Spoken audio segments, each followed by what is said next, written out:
Hello, everyone. How is everybody tonight? Oh dear, I only just started streaming and I'm getting a strange DM. Ah, I see. We'll see how that goes. You died to a Chandler. No, not a Chandler.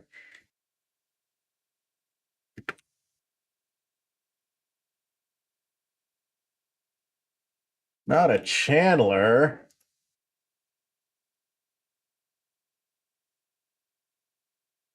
Anyway, the one with the pet rats. Okay, that makes sense. Is it that? Is it the one? Is it that first area like right underneath the fucking bridge? Like in between the starting area and the dragon asshole. It's been a long time since I last played Dark Souls, so I don't remember a lot of the details, but that area sticks out to me still as having some weird bullshit in it. You know what I mean?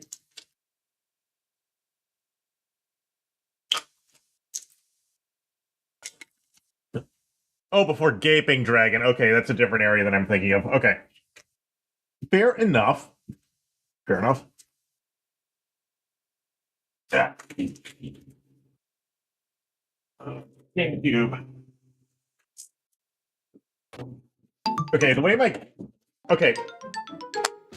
Funny thing about my avatar. Gotta cut the tail off? Yeah. Yeah, you get a really good weapon for cutting the tail off. If I remember right.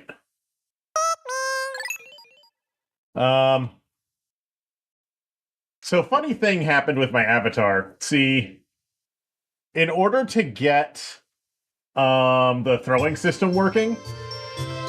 Ooh, snow background, that's cool. In order to get the throwing system working with my avatar, I had to turn off one of the tracking parts in order to get the throwing system working, because the throwing system overrides it. And as a result, the tracking on my avatar has gotten a little bit weird since then. It's like I have to choose between the better tracking or having the throwing system working. Well, I say better tracking. The tracking has never been amazing because it only ever tracks my face, but, you know, it tracks it different, I guess, when the throwing system's enabled. Like, I can't lean forward anymore like I used to be able to. Unless I turn the tracking system off. The throwing system off, you know what I mean? Not the end of the world, though. It's not the end of the world. But yes, Pikmin 2 is a fun. I like Pikmin 2. God damn it!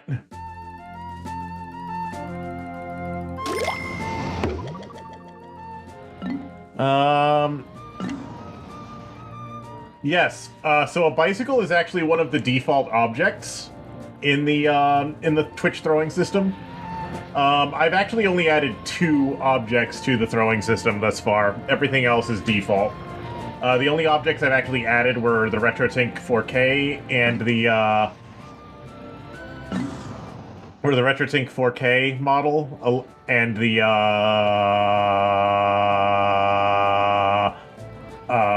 Putt-Putt.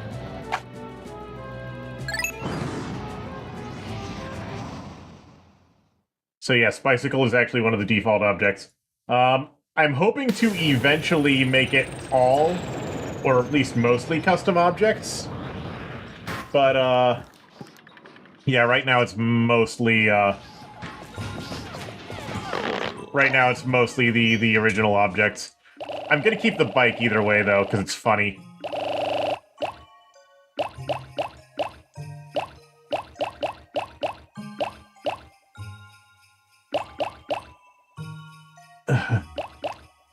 I froze? I'm frozen? I don't want to be frozen.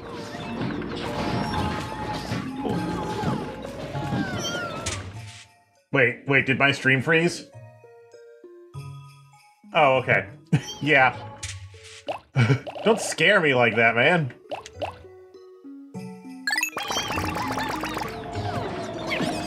You scared me there. It's very cold. level, yes.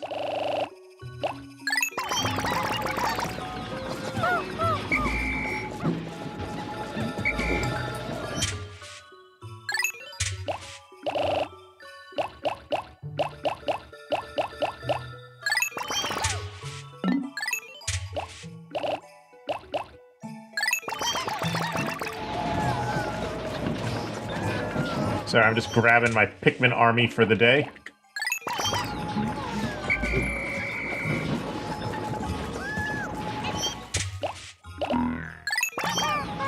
Also, yes, Bubba and Chungo are both here. What was I gonna do? I think there's a crown over here that I'm supposed to grab. Yeah. Like, we dislodged it, but we still need to actually grab it, so to speak.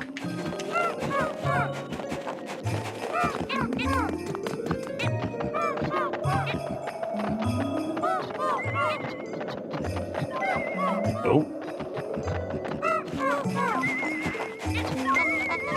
What's here?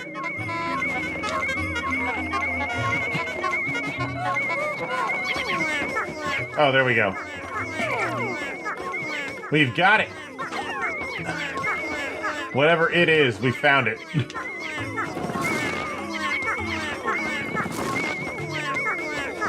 The fuck is that?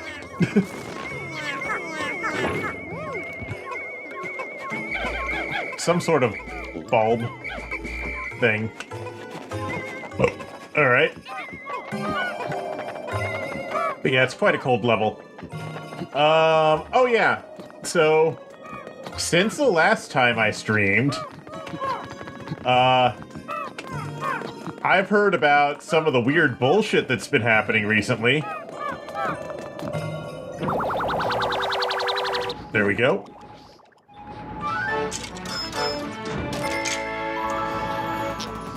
Spiny alien tree. Yeah, that's not a bad description of that thing.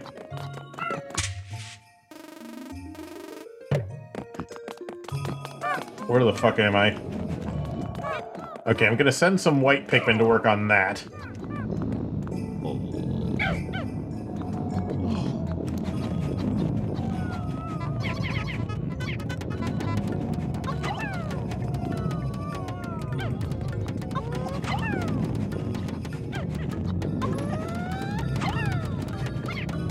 There we go.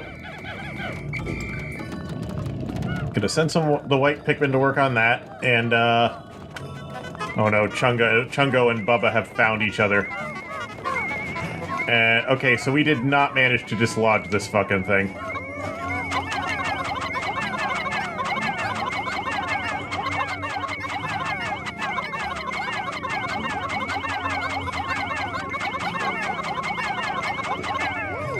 Go. Get it out of here. Get it off this slippery-ass slope, because holy shit.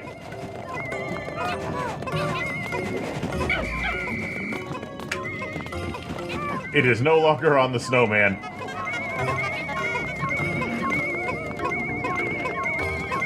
Good.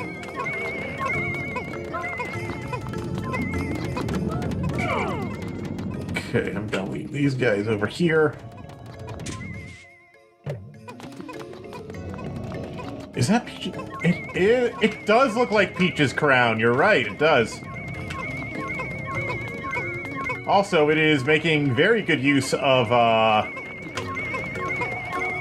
it is making very good use of 2D reflection map, of a 2D reflection map, which was a common technique at the time for shiny things. Anyway, I'm gonna look over here, see what the fuck's going on. We already got the thing that was over here, I think. It's still fucking alive! Great. I thought actually no, Chungo, they can't do, GameCube could not use cube maps, they had to use 2D reflection maps. That fucker's still alive, holy shit.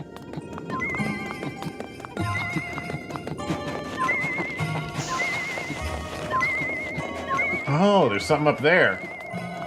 I see. Yeah, they couldn't use cube maps on the GameCube. or the Wii for that matter, because the Wii is just a souped-up GameCube. What they could do...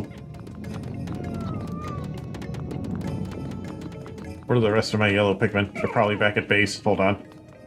They could not use cube maps on the GameCube. That was an Xbox... The Xbox 360 was the first game console that could use cube maps in hardware. Or at least it had hardware-accelerated support for cube maps. I'll put it that way. You could sort of use cube maps on the GameCube if you did some bullshit. You had to do the unspeak. You had to do a bunch of really weird bullshit to do cube maps on the GameCube or Wii. Basically, you had to take the cube map, and then you had to render it out into a... And then you had to render the cube map onto a 2D texture. And then after you did that, then you could apply that 2D texture to everything in screen space. And you had to redo that every frame. The only game that I know of that actually did that, though, was, there was this weird Japan-only game about racing semi-trucks that did that. And as far as I'm aware, that's the only GameCube or Wii game that ever did that. And it was really expensive to do, obviously, which is why nobody did it.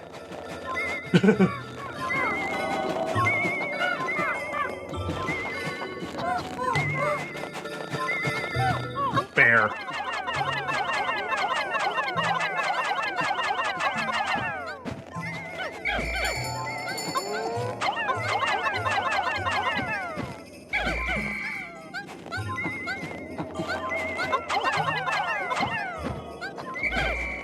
Almost there.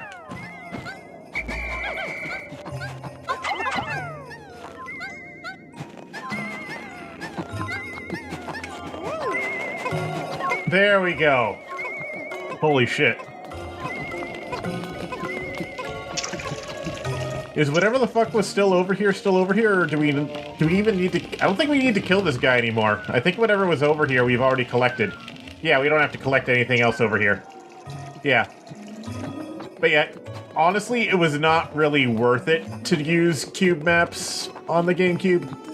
2D maps get the desired effect pretty much without too much resources. What's in here?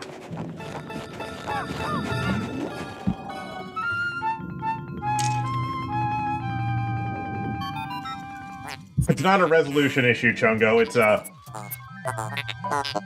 cube maps require a lot more calculations, which need to be hardware accelerated. Because you need to calculate the... Because in order to use cube maps, you actually have to calculate the whatchamacallit in, You need to calculate the actual, the reflected... You need to calculate the reflection direction from, like, camera space to worlds. You need to calculate the reflection from the camera direction off of the object normal to the world space direction. And that's a fairly complicated and expensive operation if you don't have hardware accelerated support for it. I don't remember the exact name of that operation, but you need to do it for every pixel. And it's kind of expensive.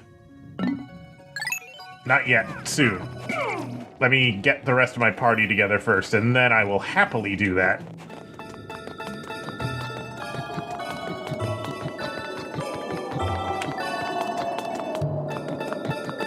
Yeah, it's... I guess you could do it entirely in software, but that would also be expensive, so it's just not worthwhile. It's just not worthwhile. Because the thing about these is that you need to weigh... The thing about this stuff is that you need to weigh the cost of the operation against, You need to weigh the cost of the operation against how much benefit it'll actually give you visually, as well as against your total performance budget. Very nice wooden carved bear here, actually. But yeah, if you really wanted to, you could render that out like once per frame. You could render out that cube map direction and then apply that to everything in the scene. You could render that cube map to a 2D map and then apply that to everything in the scene. If it's worth it for your performance budget to actually do that. Which is a big if. Which is a big if. Quite a big if. But if it was worth it to get the look you wanted, then it was worth it.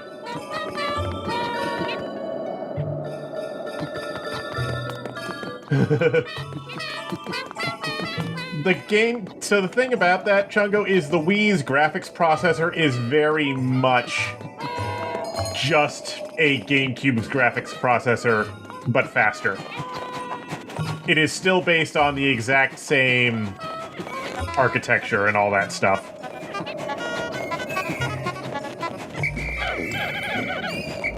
Not throwing shade at it. Actually, there might have been like a couple of minor changes. I don't know if this is true or not, but I do remember reading somewhere that the Wii's version of the TEV system was a 16-stage pipeline, whereas the GameCube's was an 8-stage pipeline. But I don't know if that's true.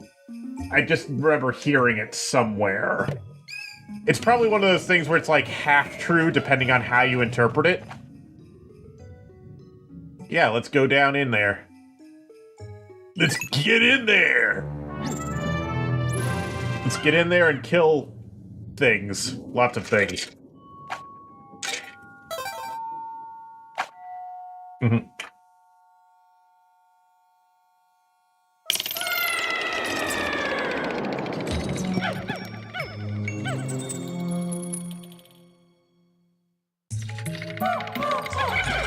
Yeah, the CPU is a lot... The CPU changed quite a bit between the GameCube and the Wii, but the graphics processor is nearly identical. The graphics processor is nearly identical. Which is fine. Ow! Get him, boys!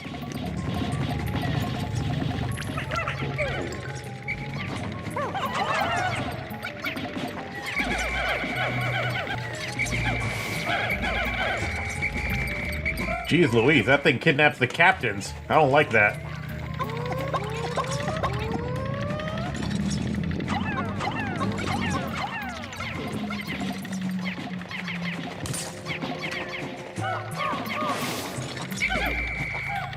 Huh. What? Wait, what died and spat out syrup? I'm not complaining, but like, where did it come from? Anyway. Louis, what are you doing over there?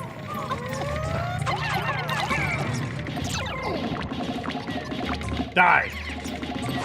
Annoying piece of shit. Oh, I guess that thing must have picked up Louis. I wish it had kept him, honestly.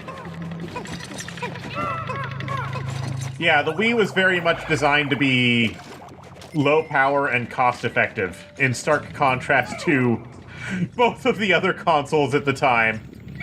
Because, like, both the PS3 and the 360 were, like, extremely expensive to build, which they dealt with in different ways. Microsoft dealt with it by selling it at a loss, and Sony dealt with it by just, charging $600 fucking dollars for the console. Also, this guy's new. You know, okay, you know, the fur technique on this dude, when I was a kid, I thought this looked really impressive, but that's probably because my TV blurred the shit out of it. Looking at it now, I can see that it's literally just a bunch of planes sticking out of the thing's back, and it does not look anywhere near as impressive, unfortunately. Oh well. We can still kill it, though. And hey, I'm sure whoever worked on this thing was very proud of it. And now it's dead. And bald. The white bulb orb is dead.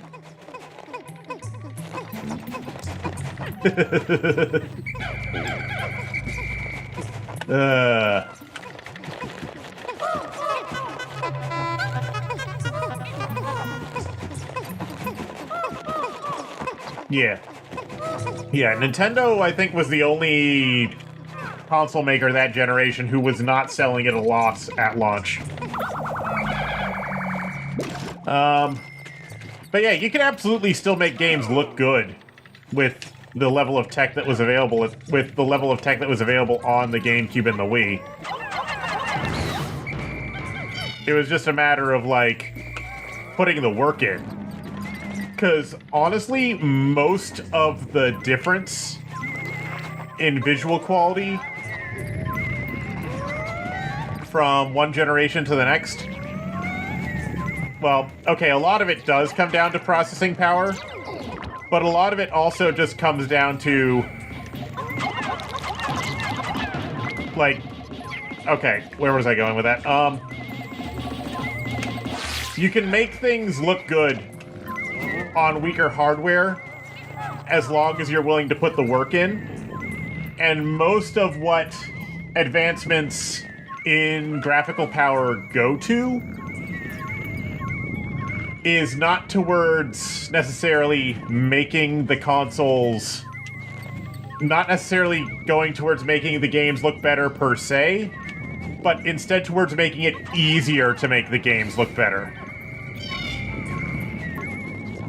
It goes towards making it easier to make the games look better, not necessarily making the games look better directly.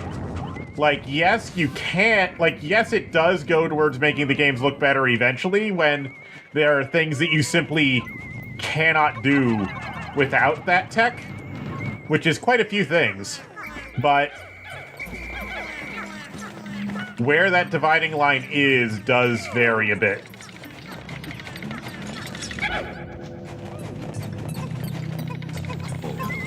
Let me get rid of this poison.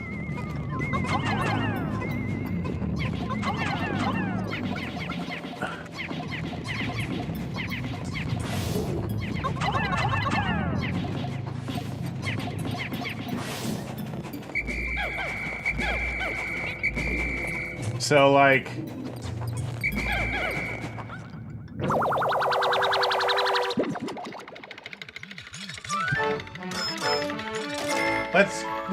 let's just take one example.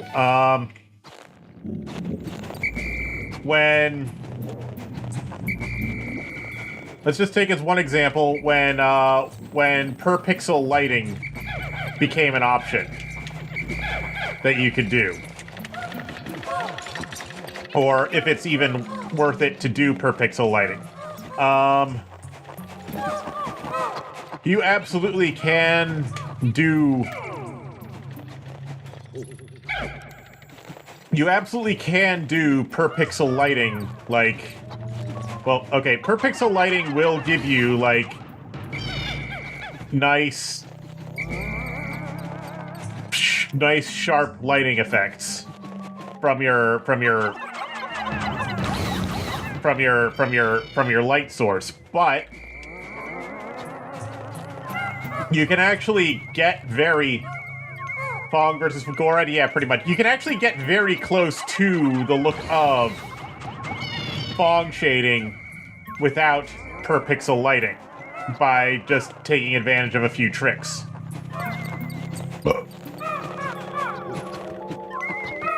There's a little bit more work involved, though, is all. There's just a little bit more work involved. Specifically, well, okay, the first thing to think about is, what are you doing with your lighting calculation? Usually, you're going to divide up your lighting calculation between your diffuse and your specular shading. Your diffuse lighting and your specular lighting.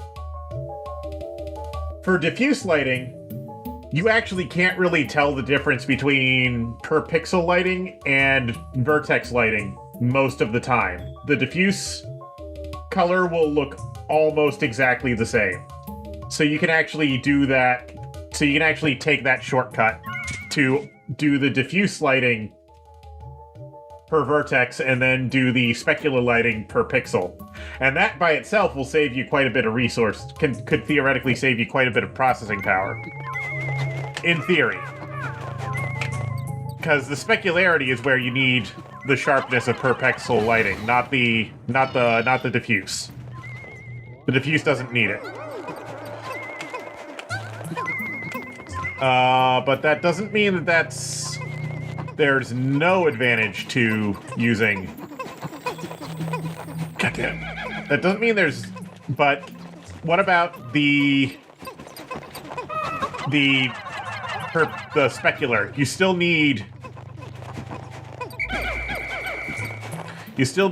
your high resolution specular. And still doing the lighting calculations every pixel, that's still expensive.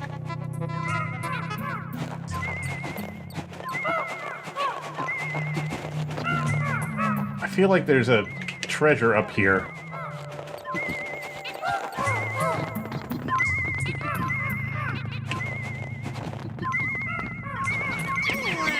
Oh, it's down here. Okay. It's over here. Go, my children. Collect the object. Collect the artifact. Collect the fucking rotary phone dial.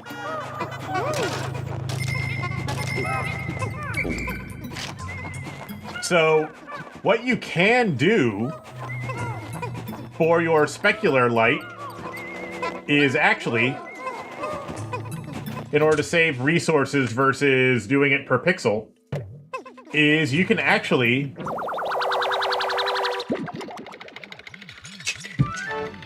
use a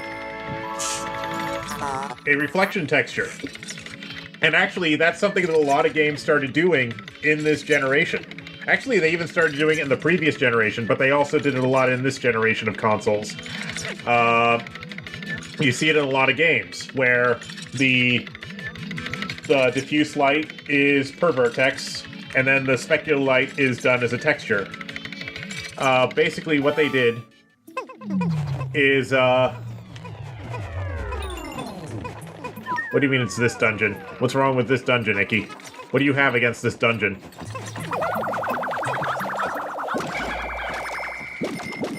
So basically what they can do is you do the... Oof. Sorry, my brain is trying to process many things at once. What you do is you do is you have your point lights, all of your light sources baked into a reflection texture, which could be a 2D reflection texture if you're okay with the point lights being relative to the camera rather than in world space. Or you could do that weird cube map thing that we talked about. And the nice thing about doing it with those sorts of maps, and actually this is still a thing that works, because cube maps are absolutely still a thing you can use, so this is still an effect that works, is basically you just take the normal vector of each vertex and you use that as a UV coordinate as a lookup into your reflection map's texture UVs, and that will give you an approximation of a per pixel specular highlight without having to do per pixel lighting. And that's something a lot of games did during this generation. I don't think this game does it, but there are definitely games that do, like Sonic Heroes does that. And it saves you a lot of resources. I'm sure a lot of other games this generation did that too. It's cheaper than doing per pixel lighting by significant margin. And it still looks almost as good. And the name of the game in computer graphics, in real-time computer graphics, is if you can get 90% there with 10% of the work, do it. If you can get what the fuck? If you can get 90% there with 10% of the work, do it. But what the fuck? No. No. No. No. No. Get away from there. No. No. Fuck. At least I only lost 3. What the fuck? They got stuck on the nectar. Oh, I hate this. No. No. It's this. It's this. I remember this now. I remember this now, and I wish I didn't. Fucking bombs.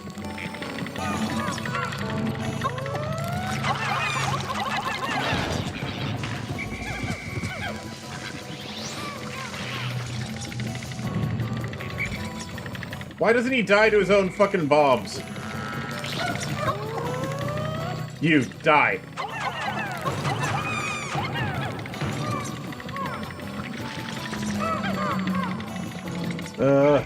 No, he's coming closer.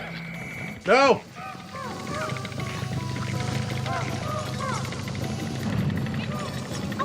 I think they're immune to explosions while they're underground. Yeah, they seem to be immune to explosions while they're underground.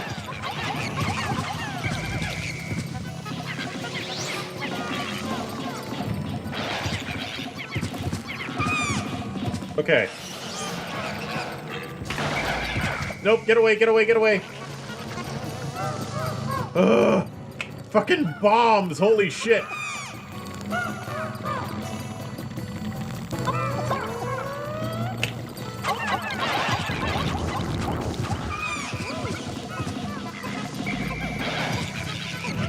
No! No! How many purples did I just lose? Holy shit. Ah!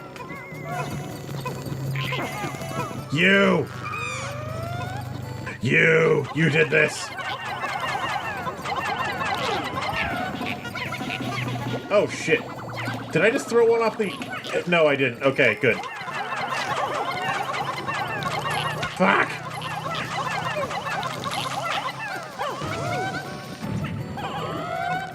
No! No! No! Icky has something important to tell me? Okay, what is it? I think he's trying to call me. Or he's not. I have no idea.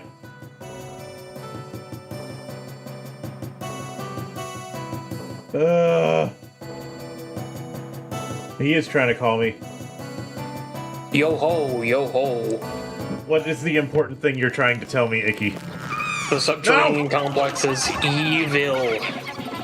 I know! I've noticed! And I am here to try and make it... a small sense of security with the first sublevel, and now it's fucking killing me. Oh, yeah. Ah! So, I'm going to be the frontal and accompany you down this horrible, horrible journey down the subterranean complex. And yes, Ikoma has appeared again. Without my consent. Like that one. Oh gosh, I lost 6 purples. Just denied the call. I could have, but yes, this is funnier. No! No! No! No! No!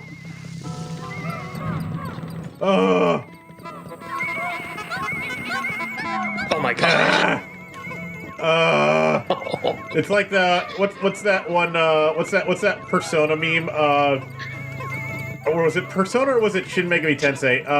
The fuck, where it's like this character has joined your party without your consent. Oh, now they will die for you.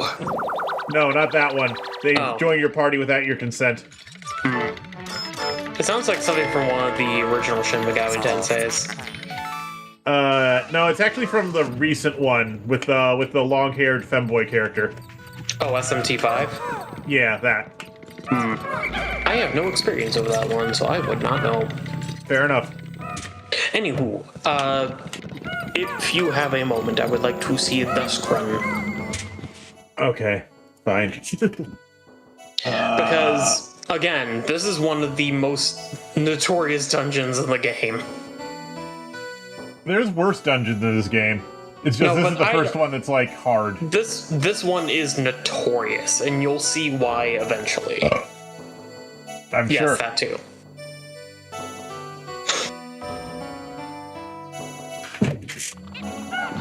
Happy timeberry noises. More bombs. Shit. Okay. Let me see. By the way, I wonder if you've been starting to notice a bit of theming when it comes to the treasures in this dungeon. Let's hear. That's a fucking vacuum tube right there. Mm-hmm. And then the previous floor, we got a roll of tape and a rotary phone thingy. Part of a rotary phone, not the whole thing. Mm-hmm. Yeah. And the other treasure on this floor was a gear. Yep. So it's technology, like, stuff. Technology and round things. I see. Yes. Fuck you! These Dirgebug enemies can go fuck off. Literally one of the worst enemy types in the game. Yes, I've noticed. Is there any other crap on this floor? I'd keep a good eye on your Pikmin while they're escorting things back, by the way. Because... Oh, no. This is the part of the game where traps are set and will only activate when a Pikmin carrying a thing... Yes, that bullshit. Yup! This dungeon fucking loves doing that. This dungeon hates Dan Doherty, got it. Happy Lombax noises. Chungo is secretly a Lombax. Network main brain. Okay. Okay, we're done with this sub-level. Let's get the fuck out of here. I hate this sub-level so much. Let's get the fuck out. Get away from me. Also, if it were not clear beforehand... Actually, wait. Yes. Okay, we have not found the thing yet. The thing is very beneficial, and you will love it. And you will learn to love it. What is the thing? Let's get to sub-level 8, and then we'll find out. Sub-level 8? How deep is this conjun? Conjun? Conjun house. How deep does this conjun go? Alright, there are 3, count them, 3 treasures on this floor. Why do you have that memorized? It's like I have a book open in front of me or something. That's cheating. Cheater, pumpkin McBeaver. Ah! Unfortunately, you cannot have the cannon beetle larvae duel in this floor. I recommend taking like a small squad. Yeah. Of like whatever is the most prosperous amount of Pikmin you've got on your person.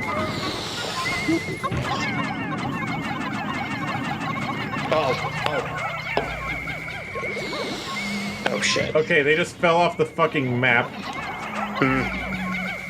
Why did it turn over that? Why did it turn that way? Because that's where the one straight Pikmin is facing.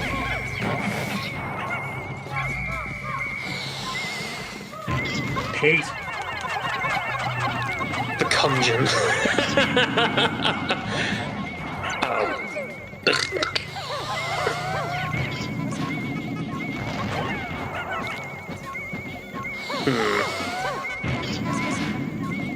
Okay, I'm losing a lot of Pikmin here.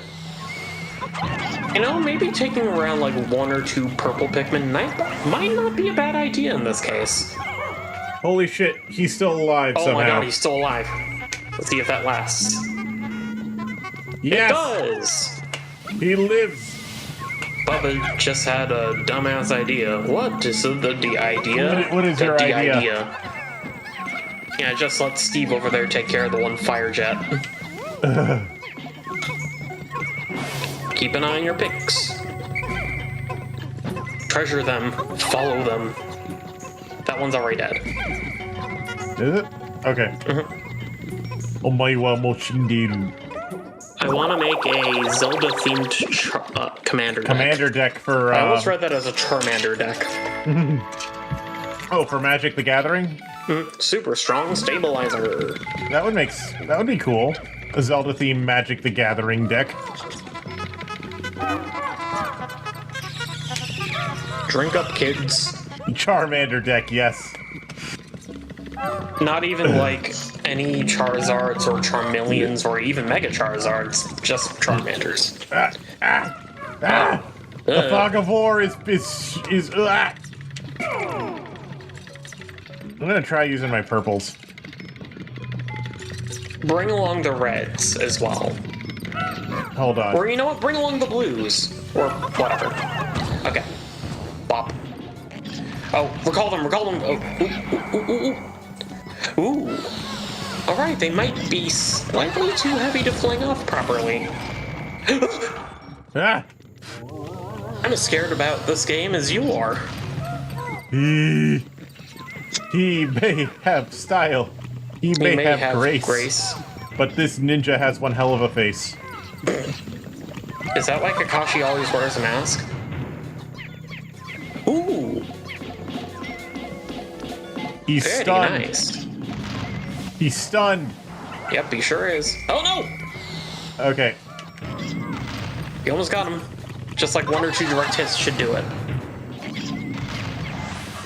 Nice. Yeah. Okay. Well, dude. Okay. Sorry, I didn't notice the fire. It's like, oh no, Purple's allergic to fire. We're good. We're good. We're gonna go. Okay, now I'm gonna take my reds and get rid of this fire, flame, conflicting pain. Untouched and crushed and will remain. Is that a song that I don't know? It's from Sonic 06. Oh. Then it's more than likely a song I don't know. Okay. Ooh, okay. Get rid of the fire. Okay. I mean, the Pikmin can more than likely escort that gear through the fire. Ooh, a spring sprang. I'm just checking for other things. I think you might be good for now. I cannot tell because I can't see the other end of the map. Oh yeah. I trust nothing. Oh yeah. Spring sprung. Spiral mountain. Sprung. You know what? Why can't we have Bluey help lift up stuff? You mean like what they did in Pikmin 4, where the dog helps lift things? Yeah. Dog is better than Louie in every factor. Kind of too much better, I'd say. The dog makes the game trivial. In a way. Only when you have the dog fully upgraded does it make the game a bit easy. And I'd say Pikmin 4 is too easy in general. Dog is indeed better than Louie? Yes. You know what I think would help in Pikmin 4's case? If enemies would respawn after a day or two. But no, they just stay dead. That is weird. That definitely does feel weird. Omega Flywheel. Because in Pikmin 1 and because in all the previous Pikmin games, actually, they try to have like an ecosystem kind of thing going on. What those yellows just doing standing there? I think they got distracted by the cutscene while I was throwing them. Though I will say, the dog making the game easy, I wouldn't say is necessarily a bad thing. Because there are a number of Dandori challenges where even if you have the dog, they're still pretty difficult. The coiled launcher. Pikmin 4's thing is that they wanted to make the game easy to complete, I think. And accessible for 100%. Which, I mean, I get it. I don't know if I completely agree with that, but I do get it. But the dog is also cute. Yes, he is. It's like the anti-Bulborb. The anti-bulb. The anti-borb. We are the Borb. You will be assimilated. Okay, so we still have the attack sprays. That will come nice and dandy like cotton candy. I'm sure. Ish. Anyways, break time. Yeah. But yeah, yeah, like I was saying before, a lot of advancements in graphical power aren't so much for making the games look better. Like, the best of the best looking games are still going to look about the same. It's about making it easier to make games look good. I should have saved that for later. Oh well. Well, we do have more opportunity to get some more white Pikmin. Yes, we do. Okay, Which is who ironic shall be because sacrificed? because a good amount of the enemies coming up don't have the ability to eat. Okay, I'll do some blues. I'll sacrifice some blues. But there are poison emitters coming up ahead that, yeah. Yep, fair enough.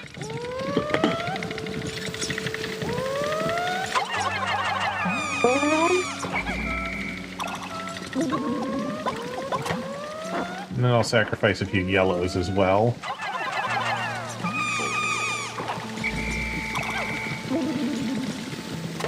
Okay. Yeah, as long as your dev team is willing to put the work in, you can make a game look excellent, even on lower-end hardware. It's just that, yeah, they make it easier to make games look good. Like, let's take, for example, one thing that you're probably going to be trying to do if you're making a game is... One thing that you commonly started seeing during, like, the... One advancement in game tech that you really started to see during the era of the Xbox 360 and PlayStation 3 was... I have not updated my Tink in months, Chungo. So no, I am not using the audio resampler.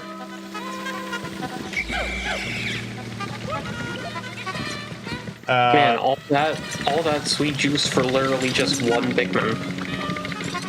This Pikmin's gonna get fat. And sassy. Morbidly obese Pikmin. The king of all Pikmin. In fact, he's so royal that he needs the other Pikmin to carry him around. That's how we create Super Kami Guru. Kami Guru?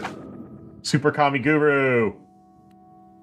I know not of this reference that you speak. Super Kami. No, wait. Super Kami Guru. I know not of this reference that you speak of. Beeple. The Elder Namekian from Dragon Ball Z. That's his name? Who's like absolutely fucking massive and unable to move because of how incredibly obese he is. Oh. Sub-level 5! He's the king of Namek, I guess, or whatever. So, Myzlock, are you ready to have some fun? I may have traumatic memories of this sub-level. Scout ahead. I'm gonna take one Pikmin with me. One Pikmin with you. And go skulking around. Yep. I remember this sub-level. I have traumatic memories of this sub-level. Spider. I see a spider. It's the volatile spider. It's the explosive spider. He's gonna explode on you. Not if I can help it. Another spider. We are on sub-level 5 out of the 8 Icky mentioned. Yes.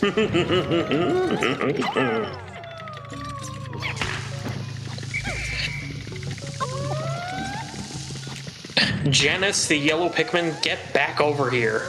Yeah. You will never... Ah! Spooters! Exploding rocks everywhere. Explosion. Explosion Man. Whatever happened to Explosion Man? Wasn't that a Zynga game? He was defeated in combat by Skeleton Man. Oh, no, I thought that was, Triangle Man. Skeleton Or Particle Man. Skeleton Man sees through his plan with his skeleton eyes. Sorry, Bubba was playing Dark Souls earlier, so that made me think of fucking Skeleton Man. Who's Bubba? He's in chat! Oh! I'm so sorry. Ikoma doesn't even know who anyone is. Skeleton Man is funny though because the song is more. The Skeleton Man's one of those situations where the official release of the song. Smack Icky for you. Okay. Ow! Ow! Ah! Oh wait! Ow. Oh shit! I was distracted from the bombs. Damn it! Ow! Skeleton Man's funny though because it's one of those cases where the official release of the song has been overshadowed by the memes based on it. Oh shit. Oh shit. Exploding spiders! Another exploding spider. They fall from the ceiling now. Yes. Smack him again, I wasn't looking. Too late! Oh, whew. Yeah. I was afraid you were about to throw Janice off my into the avatar ether. can't lean over as far as it used to be able to because I have the throwing system turned on, and the throwing system. I was saying this before. The throwing system messes up my avatar's ability to bend over quite as far. My spine can't bend as far as it used to. I love how Janice is alone and digging up this one treasure. I feel like this treasure will spawn a bomb when it's on Earth. This is the problem. No. Treasures don't do that in this game. It's only when your Pikmin is carrying stuff around. Yeah. Are you sure about that? Positive.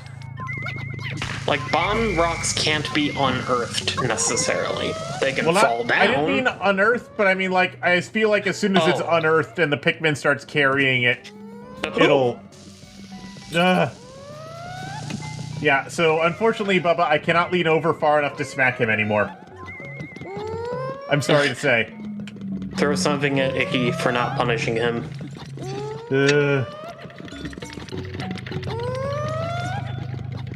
Didn't Mindfuck install that function, by the way? Ow! Oh! Ooh! How did I install what function? A yeet. You know, throwing stuff at your avatar. Yes. And then I get smacked. Ah! Thankfully, they weren't distracted by whatever the fuck that was. Camera. See him get nervous whenever the camera turns around and they're fucking bomb rocks whenever. I get nervous about a lot of things in this game. It's the human condition. Oh yeah, oh yeah. That's what I was scared of. That's what I was afraid of. That's fair. That's what I was afraid would happen. That is fair. And it happened. Yep. Alright, follow your Pikmin. Follow them.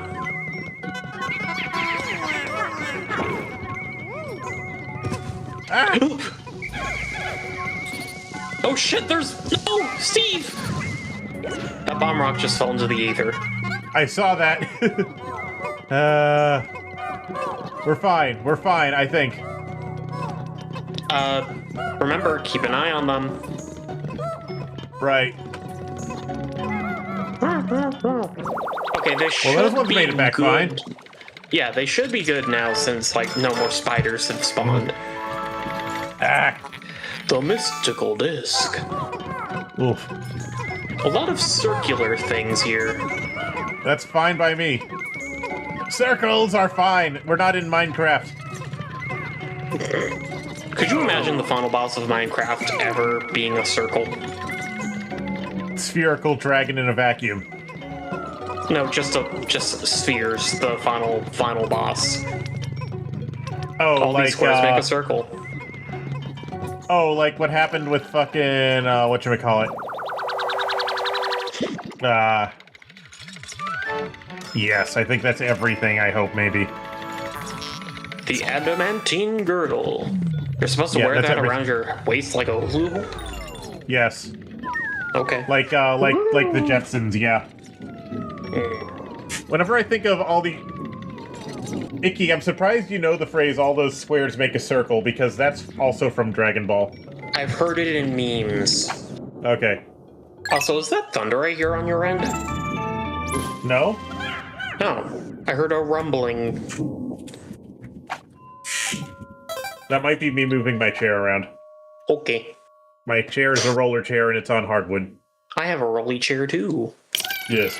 And But it's also on wood. but I am also extremely heavy. Which makes it rumble. But, Oh boy, more of these bomb bastards. No! Anyway, what I was gonna say was that making the final boss of Minecraft be spheres makes me think of a YouTuber I used to like called Game Chap. Because his co-host, Birdie, was afraid of spheres, and they did Minecraft videos. Oh, this is a mean Oh! There wasn't even an electricity spawn! It was literally like frame 0 That when it got doesn't make knocked any over. fucking sense! No, it doesn't. But admittedly, I like these little beetles for whenever they make the ow sound. Yeah. Yes, the ears are heavier than they look, it's true. Yes. They're 18 inches long, that's a lot of... Oh, shit, okay, that's a fire guy's on spider. fire. That's It's a fire spider. Okay. Fire spider is not the worst kind of spider. No. I can live with fire spider. Yeah. It's electric spider that's the problem. Yeah.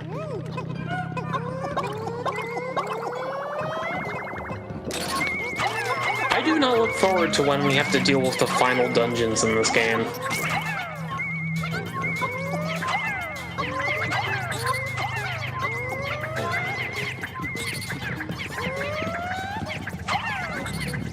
Also, another stupid thing is, like, you can't directly attack the Dweevils. Because you see, like, they're attacking the legs and it's doing nothing. You have to hit them from above. Yeah, you have to hit it on from the top. Yeah, just toss, like, a purple on it. Boop. There you go. Oh, that's nice. That's lovely. Yeah. That was way past cool. Yeah. I only have 2 purples left, so I gotta be careful. Also, Chungo, it does take time of talking in chat for Twitch to actually give you points. You can't just lurk. You need to actually, like, have the window open and be typing and stuff. This treasure's kind of funny. It's just one of these generic-ass dials. The space Like, I know wave this is specifically receiver. off of a radio, but these same dials are used on a bunch of stuff. I thought it was a stove oven dial. They, like I said, they're used on a bunch of stuff. It's the same kind of generic dial. If you look on the back of them, they all have the same fitting. Apparently this space wave receiver intercepts radiation from space. According to Alamar. Oh, We're okay, as long as we stay over here and the bomb is over there. alright. We're fine. Good We're job. fine. Good job. We have managed to avoid drowning. Okay, if we kill this electric bug, then the other one can't spawn electricity. That's right.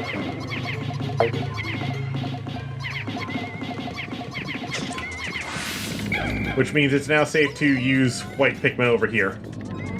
I forgot to mention during the previous Pikmin stream, but I like a lot of sound design in this game. Like, whenever you bring an enemy back to the ship, when the Yes, Poco's good. total goes back down, it sounds like a lunch bag.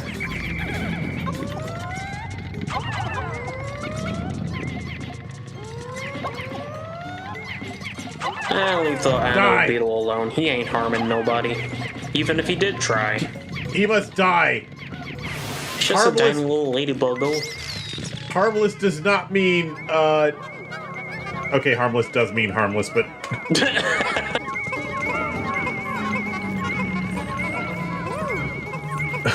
I was gonna say harmless... I was gonna say does not mean harmless, but then I realized that the first qualifier I used was harmless, so, Guilty until proven guilty. shit. Prepare Juggernaut.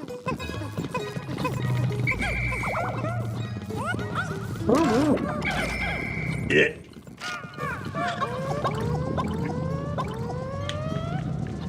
Alright, let's start taking out the meat and potatoes of this dungeon. I mean, of this floor. I'm scared. I am scared too, because that asshole right there. Yeah, get out of there, guys. Get out of there.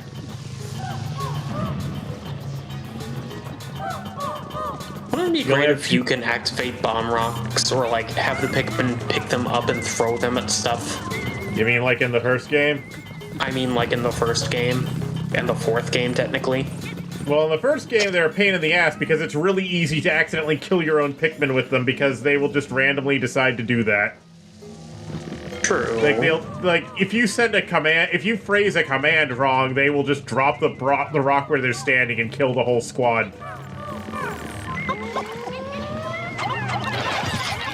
He's not holding a bomb. Good. He's weak. Weak like the insect he is.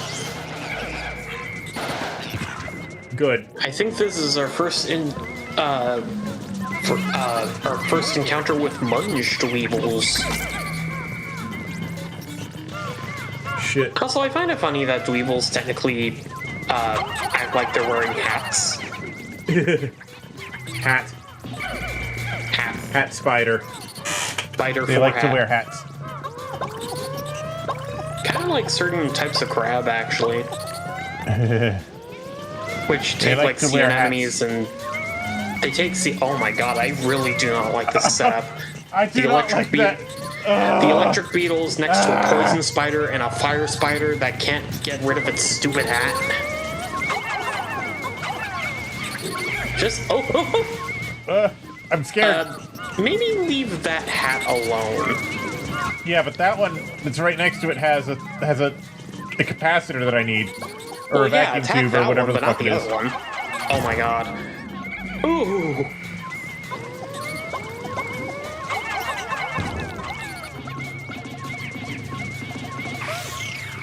Sweet Jesus. I don't like that. But here's the good thing. Now that that dweevil is distracted with the hat, and the other one's just kind of waltzing about over there, they'll leave the treasure alone. That's true. He's already carrying a hat, so Free you guys pickings. get those out of here. Let's go, let's go. I guess we don't even have to kill everything if that's everything. Nope, that's everything. They included the waste fire and scribble in the soup. Yeah, they did. A vacuum processor. Another vacuum tube got. Let's get the fuck out of here. Are you ready for the funnest floor in the fucking dungeon? What do you mean by fun? You know that one type of enemy that I mentioned in the previous stream that never made it back to any of the other Pikmin games? Don't worry, I drank. I have plenty of stuff to drink here, Jungle. I have a refill for when I'm done, too. It's right next to me. For the uninitiated, this is your first exposure to the Gatling Groink. No. What's a Gatling Groink, you may ask? Fish! You Evil ever, fucking fish! You ever wonder what happened to that goldfish you Get out of flushed there! down the toilet? Get out of there! And here's the Evil best part fucking about goldfish! it. As soon as you spawn in on the floor, it makes a beeline for you. I can hear it. Actually, There no, are two of them. It's stuck One on of that. them, no. One of them is stuck over there. The other one is Oh gunning shit! right Oh shit! after I you. see it! I see Here it! it comes. This I see him. motherfucker. Oh, wait. He's Yes! dead! He killed himself! Hell yeah! I think you could just punch the bomb rocks with one of your captains. I think so, but I wanted to do that. But yeah, that is one of the most efficient ways of dealing with Grunks when it comes to this dungeon in particular. Just lure them off the ledge. Wouldn't it be great if the bomb rocks hurt the It would be nice enemy if those holding things them? could be hurt by bomb rocks, but they can't. Like it's in the blast radius even, but it does fucking nothing. They made it immune to its own attacks. Unfortunate. Yeah. Okay, he's off the fucking ledge. Yeah, and he doesn't have a treasure on him, so...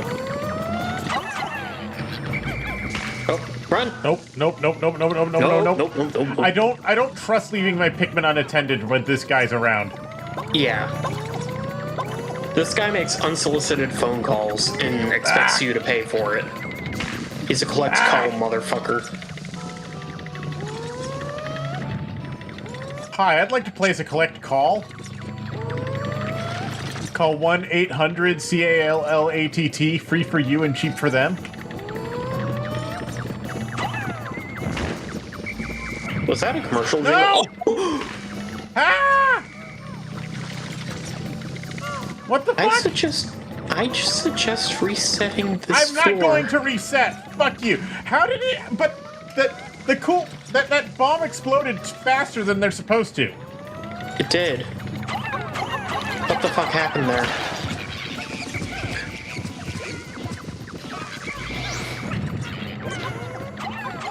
Ugh. Die! You did this!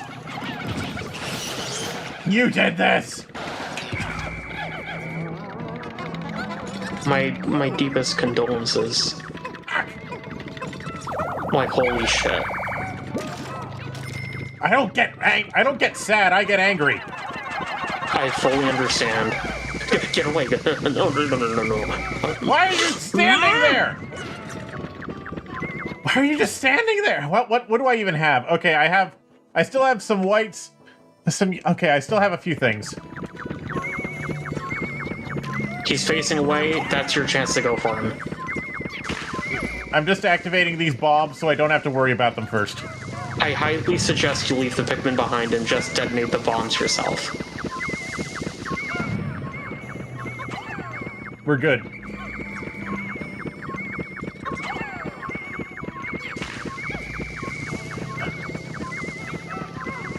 I am surprised that Grunk is just I don't vibing. know what he's after, but I don't mind.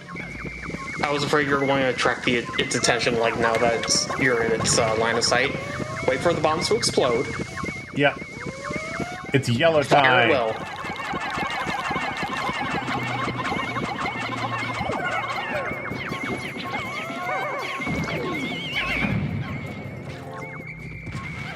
So here's the okay. I didn't lose part. anything somehow. So here's the yeah, coolest... we gotta get. I can see his health recharging. We need to go this now. Motherfucker... Get him down. Get him out of here. Get him out of here. Things. Much like the bull bear, they revive if you leave them alone. Yeah. Get them out of here. Get them out of here. As long as it's able to recover 1/3 of its HP, it will come back. Yes, I see that. Yeah. And now it's dead. Good. Get out of here. Fuck him. I think I just heard a sheer wig. I don't give a shit.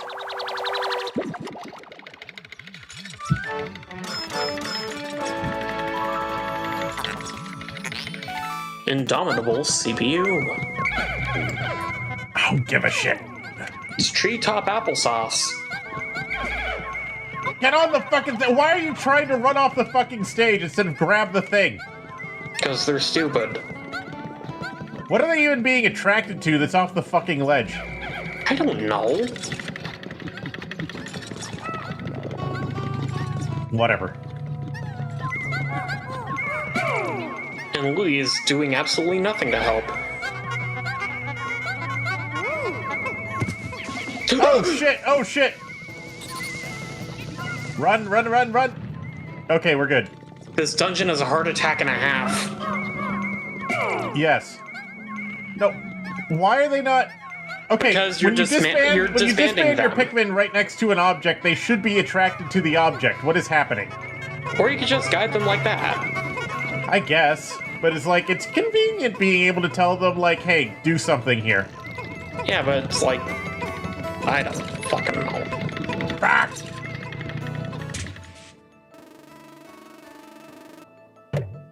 I should find out where the next level is. There's more bombs. There's a lot more bombs. I had a bit of a panic attack right there because when you check the minimap, it said all your Pikmin counts were 0. And it's like, oh wait, that's all the Pikmin that you have in your squad. Correct. Is that everything? The thirst activator. It is not everything. Oh shit. Nope. I'm on a quest. A Chex quest? Something like that. Okay, there's a roll of electrical tape over here. All of our stuff getting stuck on the geometry. What's the difference between regular tape and electrical tape? Some about the specific consistency and guaranteed not conductive or something. I don't know. Huh.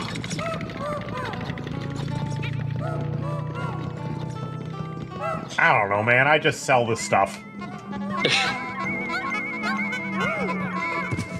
Oh my god. Oh my god.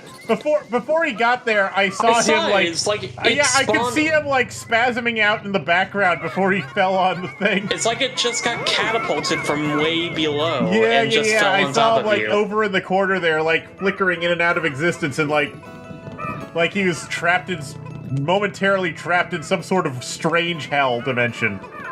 Where he belongs. Oh my god. The good news is, you're past the nightmare. Yes! The furious adhesive. Yes. Yeah.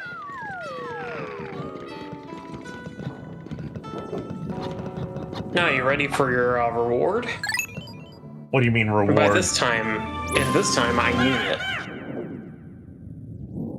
I'm scared. Don't be scared. But Icky, it's the final sub-level. This is always, I never said terrifying. It was the final sub-level. What? You said there were 8 sub-levels. No, I said sub-level 8 has something really good for you. This is the prime spot for grinding purple Pikmin. Oh, I see. You have 2 King Candy Pop buds, so you could regrow your numbers like that. Okay, I'm gonna throw a yellow into here when it's blue.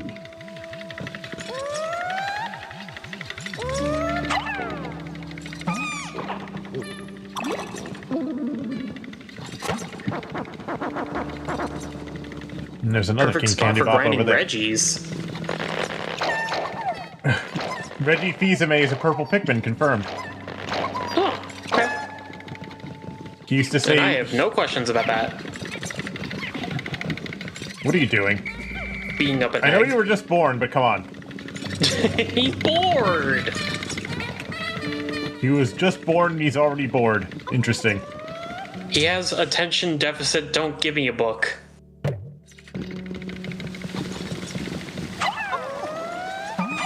Wait, nope. That's not what I meant to do, but you know what? Oh well.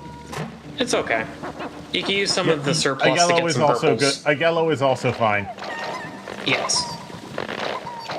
But the best part is you get 3, count them, 3 violet candy pop buds. Stop getting distracted. Okay, what do I have? Okay, I'm gonna use some... Okay, I'm gonna spend some yellows and some blues, I think. And trust me, you're going to want as much power as you got for this upcoming floor. What do you mean? So, consider this the calm before the storm. You know, like your last hurrah before, like, a big-ass daunting challenge. Right. You ever wanted to give what's it called, the huntsman spider a machine gun?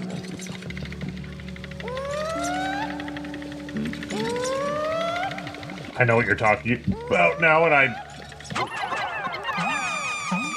No.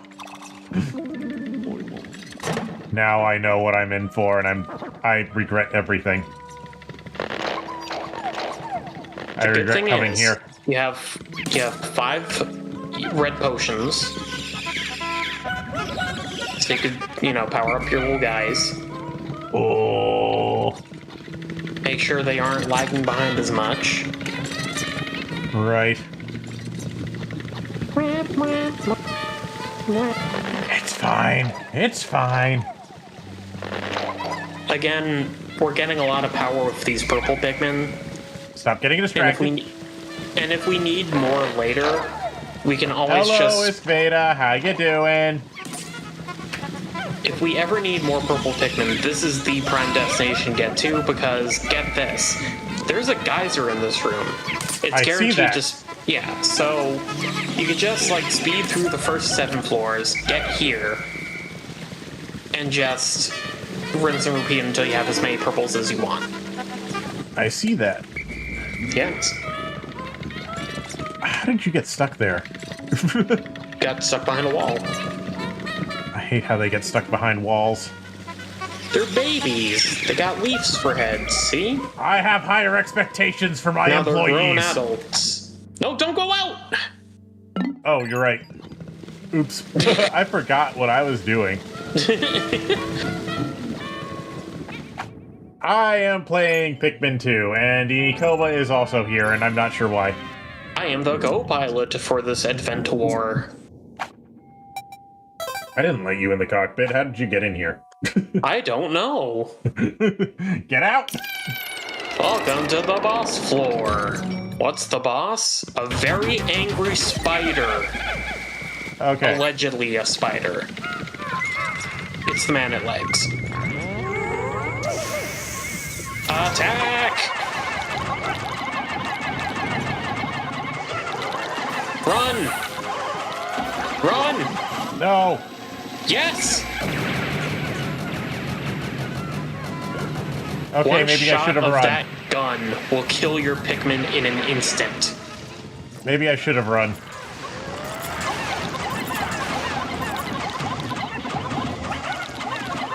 So this is the pattern you're going to get into? Or... It's dead. Okay.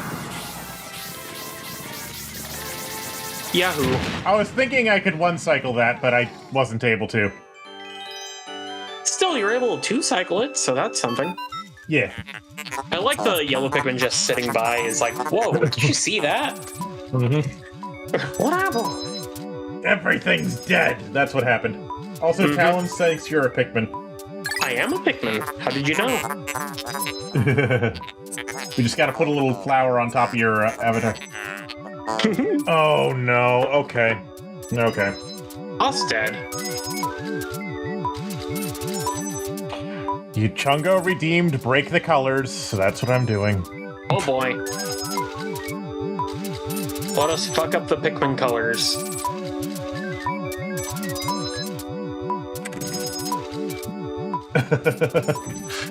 An insect machine forming a symbiotic relationship, yes. The purple Pikmin still look relatively purple. They're kind of brown now, actually. This is what I get for not using the audio. I don't need the audio resampler, Chungo. My capture card handles 48,043 hertz just fine. They're baked potato Pikmin. Yes. One thing I remember hearing once is that they one of the reasons why all the Pikmin have different silhouettes is so that even colorblind players can tell the difference between them. That's fair. So that's why the blue ones have the little gill, have the little mouth, and the red ones have the nose, and the yellow ones have the ears. The stellar orb. We got the orb. It looks kind of nifty for GameCube graphics, but it's ultimately just a light bulb. I mean, okay, GameCube graphics. So they actually did put quite a bit of effort into most of these treasures, into making them actually look good. Like, you can see the reflection texture in use, which is quite detailed. You can see that it's not just... Yeah. You can see that the glass has different indexes of whatever, depending on the angle you're looking at it from. So, like, the edges are more reflective than the center. All that stuff. Yeah, the glass is actually modeled in. Yeah. Okay, so now So now the fog of war will not be as much of a problem underground. I mean, it's not necessarily fog, it's just darkness. No green Pikmin? I have no idea. I mean, we get green Pikmin in Pikmin 4. Yeah, but that wasn't until many, many years later. And even then, the green Pikmin have a design variation of their own. Namely that they're spooky ghosties that they're like, die. Yeah, they're not even like... They're completely different. They're like that game's version of Bulbmin, basically. yeah. We Also, lost 91 Pikmin. This is fine. I just wanna scroll through the treasures we've gotten through this dungeon real quick. All of them are round. Less than half of them are over 100 pogos. A bunch of cheap shit. Yeah. But hey, we're 83% clear of our debt. Rip 93 brain cells? Yeah. Oh well. Thankfully, I'd argue that's probably the most bullshit dungeon thus far. We have one more dungeon here, I think. Yep. 80% of the debt! Recovered. Let's go! Woo! I think that's the last dungeon right there. And it is much less pain in the ass than this one. Okay, let me see here.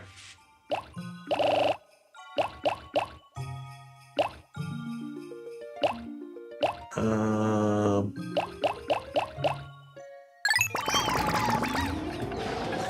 25 of each of these.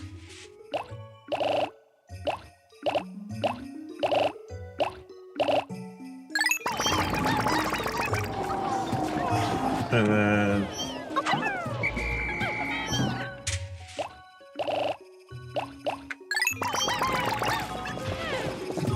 You know, thinking about it,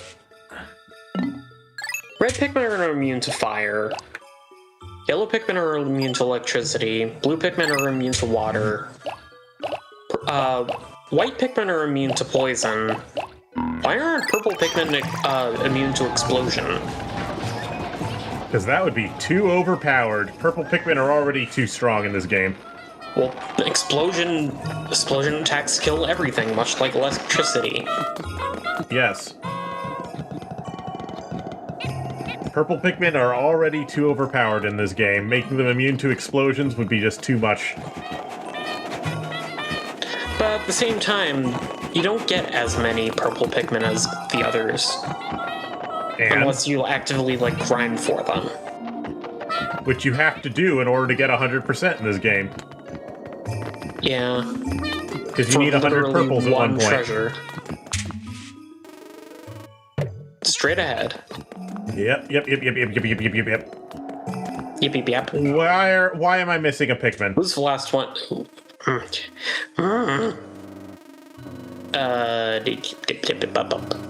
He's over there. He got stuck behind a wall. Yes, they tend to do that. Idiot.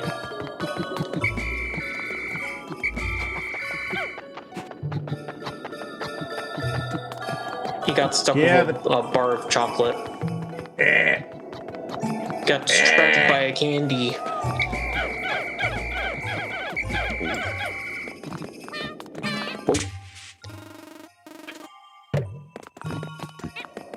Okay, we're gonna get this, and then we never have to come back here again.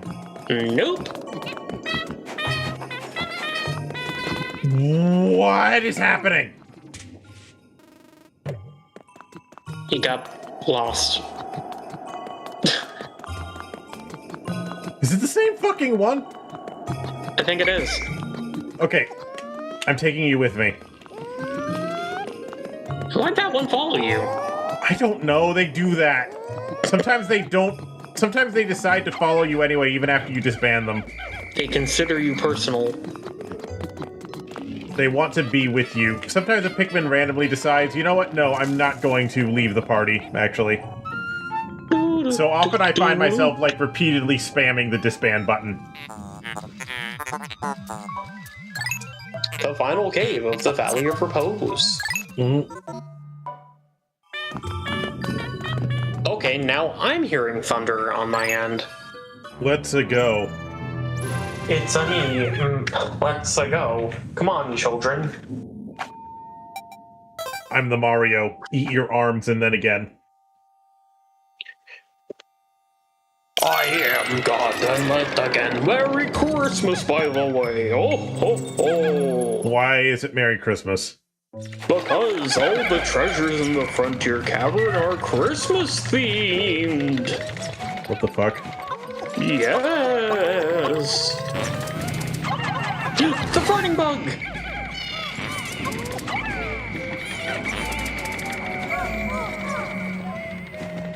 Fucking fart. You're going to want to smack that doodle bug, by the way, because it drops potions. I know. Okay, you do. Also, it makes a very funny squeaky noise. It has released nectar of some variety that I cannot identify because the colors are fucked. Syrup. Thanks, Chungo! Okay, it's purple spray. We're gonna want to save that for later.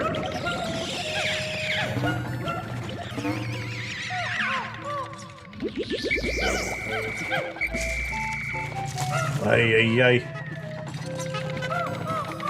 That absolutely dope farting bug. Yup.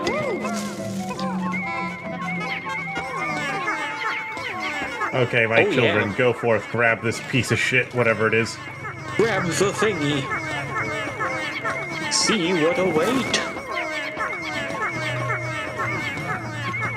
Ooh. It looks to be a ball. Oh, it's a Christmas ball. It's a Christmas ball. It's a Merry Christmas disco ball. With, flat shading. No! Oh no! Smelly. Stinky bug. Oh no, if the cutscene interferes with me rescuing my Pikmin, I'm gonna be so No, it fucking freezes mad. everything, I think. Essential furnishing. Are you sure about that? Yes. Are you sure about that? My head is on fire! Yes, I know my Pikmin are suffering! There you go. Uh-oh. Oh. Nope, some of them died. Oh. I told you! Ah, shit. Ooh, you got them locked in.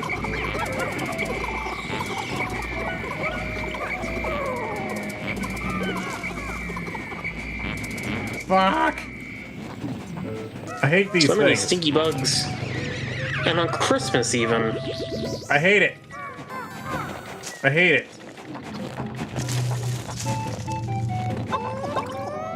That's a mean spot to put these things, by the way. Ooh! Nice. Die. They dead. Die. Everything dies. In Springfield. Oh, hold on a second, I'll be right back. Okay.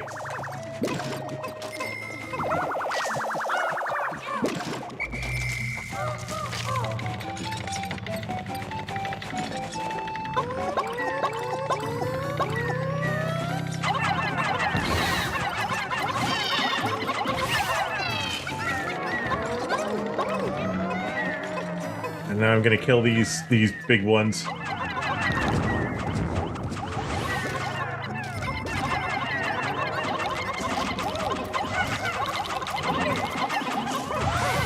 Good. Everything's dead.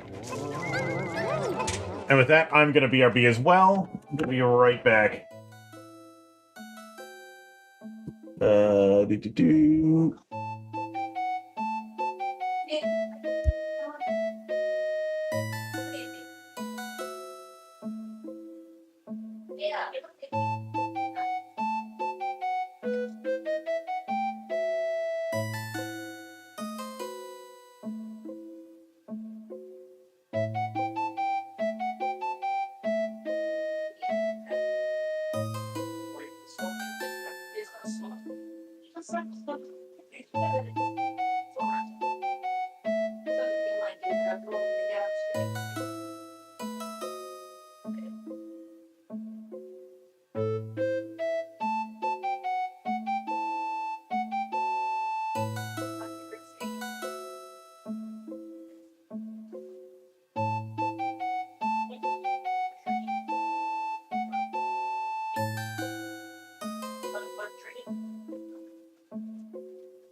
I'm back.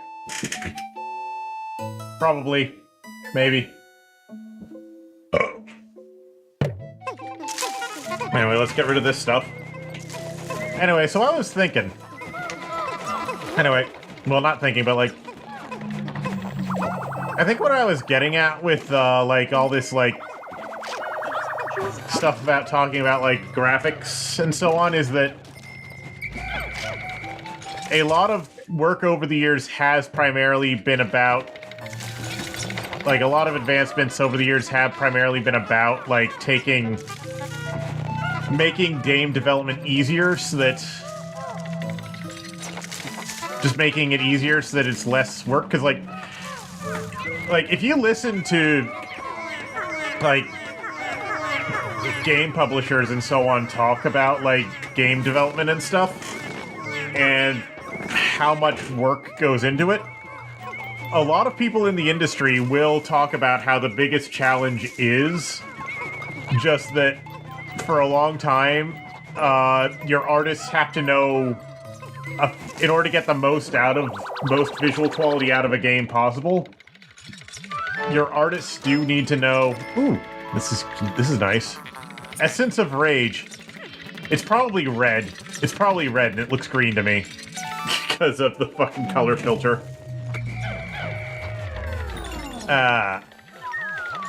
Like, game developers will tell you that it's like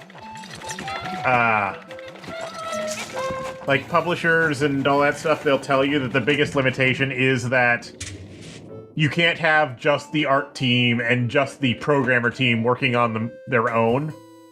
The art team needs to know what the engine's limitations are, and the programmer team needs to know what the artists are looking for. And you need to have people who do both, technical artists, in order to, like, do anything at all, really, in order to make anything look good. And that's, or at least in order to get the most out of the engine, and that is their big limiting factor. Like, publishers, well, or like managers and so on, will always go on rants about how annoying it is that their artists have to care about things like efficient UV map stuff, when ideally they shouldn't have to care about that, or how they have to know, or they have to care about performance limitations. And so a lot of work over the years has gone primarily to... What did I lose anyway? Okay, I lost one purple. No, I lost... No, I didn't. Okay, colors are messing me up. Okay. I lost one red, 3 yellows, and 1 blue, I think, is what that says. And I am back. Yeah. So that's the reason for a lot of stuff. Like, I remember even like, when did the colors we deserve? When did the Star Swarm stress test come out? When did AMD Mantle come out? The what? I feel like that was roughly 15 years ago. That new API and that tech demo came out. Because they were talking about how the whole reason they made that was in order to make... The whole reason that Mantle was made, and by extension Vulkan, which Vulkan is just an extension of Mantle. I remember them saying that the whole reason they made that was that they wanted to make API calls less expensive, because part of the big problem with DirectX 11... 2014, okay. Part of the big problem with DirectX 11 and OpenGL, as they were at that time, was that they did cost quite a bit, was that API calls were expensive. Like, every API call, every time you send an asset or an instruction to the graphics processor, that eats a lot of resources. And the big advantage of Vulkan and, well, at the time it was just Mantle, but later on Vulcan and DirectX 12, which are both based on Mantle, and also later on Apple Metal, which is also based on Vulcan. The big advantage of all those is that they they dramatically reduce the expense of API calls. These white bulb seem to be less perceptive than their red brethren, who are in turn less perceptive than the oranges. Oh shit. I don't like that noise. Oh, rolling boulders.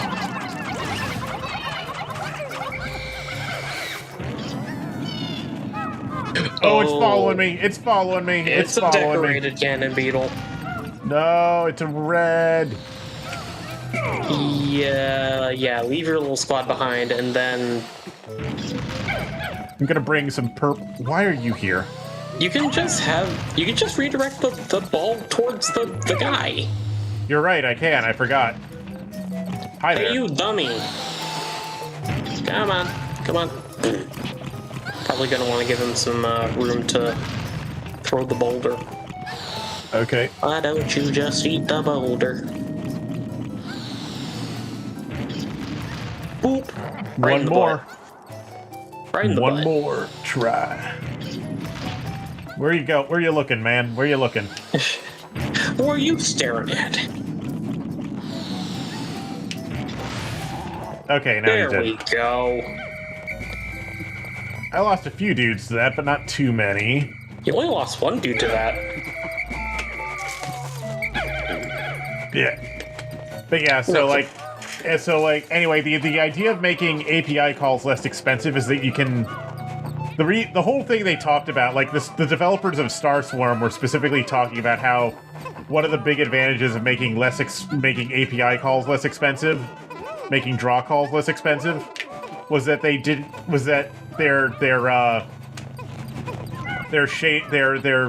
artists no longer had to care as much about how efficiently they were packing their textures and how many materials they had to use per object. That's what I remember anyway. You know, Myzak, I gotta be honest. It was a bold coloring decision on Nintendo's part to make this cave made out of strawberry gelato. Very tasty. And there's a bunch of sprigs of mint everywhere. And the strawberry bulbor babies. Purple, get off there. Oh. And the beetles that throw psychic balls of rock at you. Why is it psychic? Very considerate of Nintendo. Why is it psychic?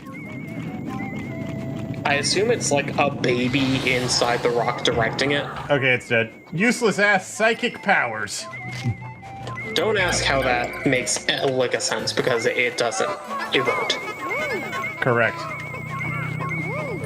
Meanwhile, my pupper is cowering under my feet because of the storm. As they should. Yes, she does not like thunder. Thunder, rain, and lightning. Thunder, rain, and lightning. Thunder, rain, and lightning. It's such a bad. All the steps we take, all the steps we take, all the steps we take. I'm glad that's just ingrained into our gray matter. Siva Gunner is so fun, holy shit.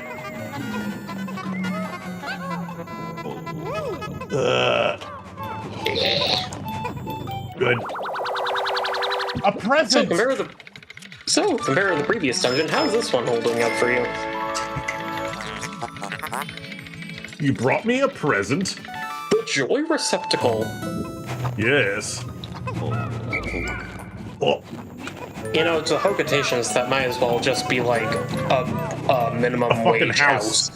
Yeah. What children would store any toys in that thing? It's the size of a house. Or maybe it's like one of those rented out garages. I wonder if the Hokatations have like normal ass cars, because like they seem to be mystified by a lot of completely, like, low-tech shit. I imagine they have cars or, like, devices analogous of what we as humans have, just in forms that we wouldn't necessarily associate with what they consider. Maybe, yeah. Because, like, at one point they just find a pencil eraser, and it's like, holy shit, this material is amazing! We haven't even gotten that yet, have we? No, we don't. Ooh, this is a fun floor. And I mean that genuinely.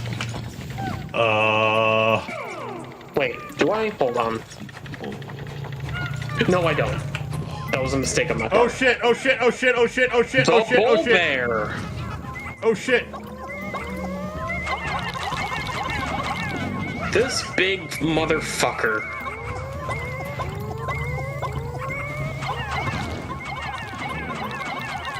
Make him wipe out like the fuck he is. Yeah. Die! Now kill its babies and take its bell. Okay, I didn't lose anyone somehow. Good job. That was scary. You got a dingle dangle. The danger chime. And the good thing is, that's the only bull bear on this floor. Evil fucking thing. Holy shit. Literally evil fucking thing. I was freaking out as well because I couldn't tell which Pikmin I have because of the fucking color shift. I get that. This is your fault, Chungo. It's what Chungo paid for. He paid a whole 1,000 points. Maybe I should make that redeem more expensive. Also, I like how our sprays are now Ecto Cooler and chocolate milk.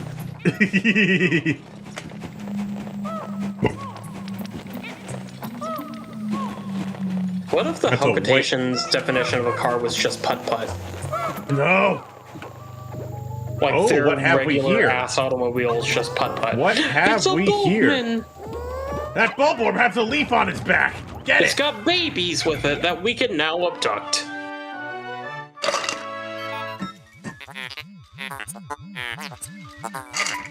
The fuck is that? It's a It is a Bulborb Pikmin hybrid. It's a parasitized Bulborb. Gasp.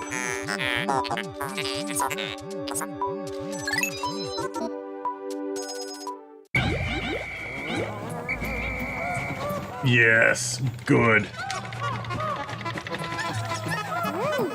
Now carry your dead parent back to the machine, please. So it could be disintegrated into cold hard cash. Yes.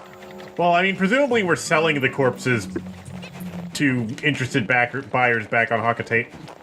Maybe anyway, they use them for like deli meats. I don't know. They're only selling for like a few dollars each, or a few pocos each. I imagine like one poco equals $1, so. That doesn't sound right, because they said that 100 pocos is more than a year's salary. No, we have not encountered the bread enemy yet.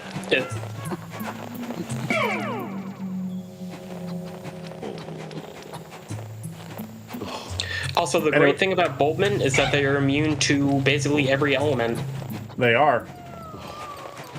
You know, except for explosion. I don't think it's immune to explosion, but yeah, I can send them to deal with fire, or electricity, or poison, and they just deal with it. They just tank it all. See, because when they have the same resistances as Bulborbs. Mm-hmm. When I see the word loaf, my brain immediately jumps to, oh, bread. Oh. Bulborb on Bulborb violence, let's go! Fucked up. Kill him. Oh shit, more Bulborbs.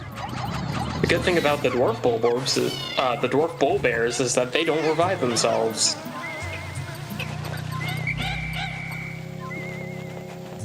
Yes. That's a candle. The candlestick? There's electric stuff. We're gonna get rid of that. Yeah. Pimento Lopez deli meat? Makes sense. Mm-hmm. Is this deli meat processed? I am the cheese. I am better than the salami and the bologna combined. Madam, that deli meat has been strained, dissolved, Wait a moment. mixed, This one's homogenized. combined from the meat of several pigs. There is something humanity's hubris. That's not what you're saying. I don't remember the quote, but it was fucking hilarious. Wait, wasn't that one video of like the bread puppet going as like the evil seed within you germinates? No, okay, I'm gonna have to find this now. Hold on. I'm gonna have to find this now. One moment. Even now, the evil seed germinates within you.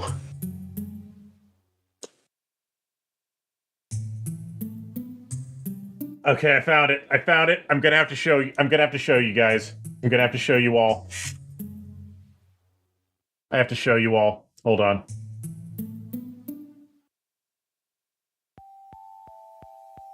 I have to show all of you.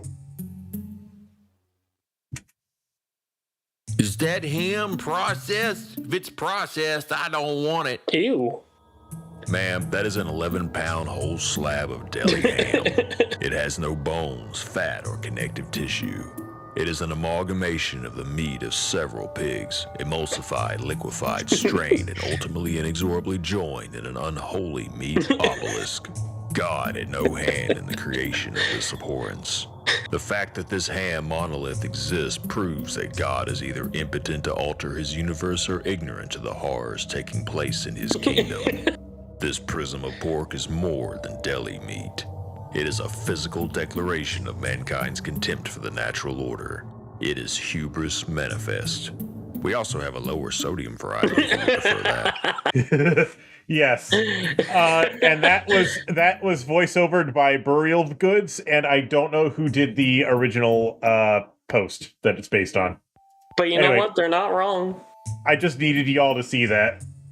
They're not wrong. I needed y'all to see that. I remember when I worked at like a deli counter for like a bit of the summer.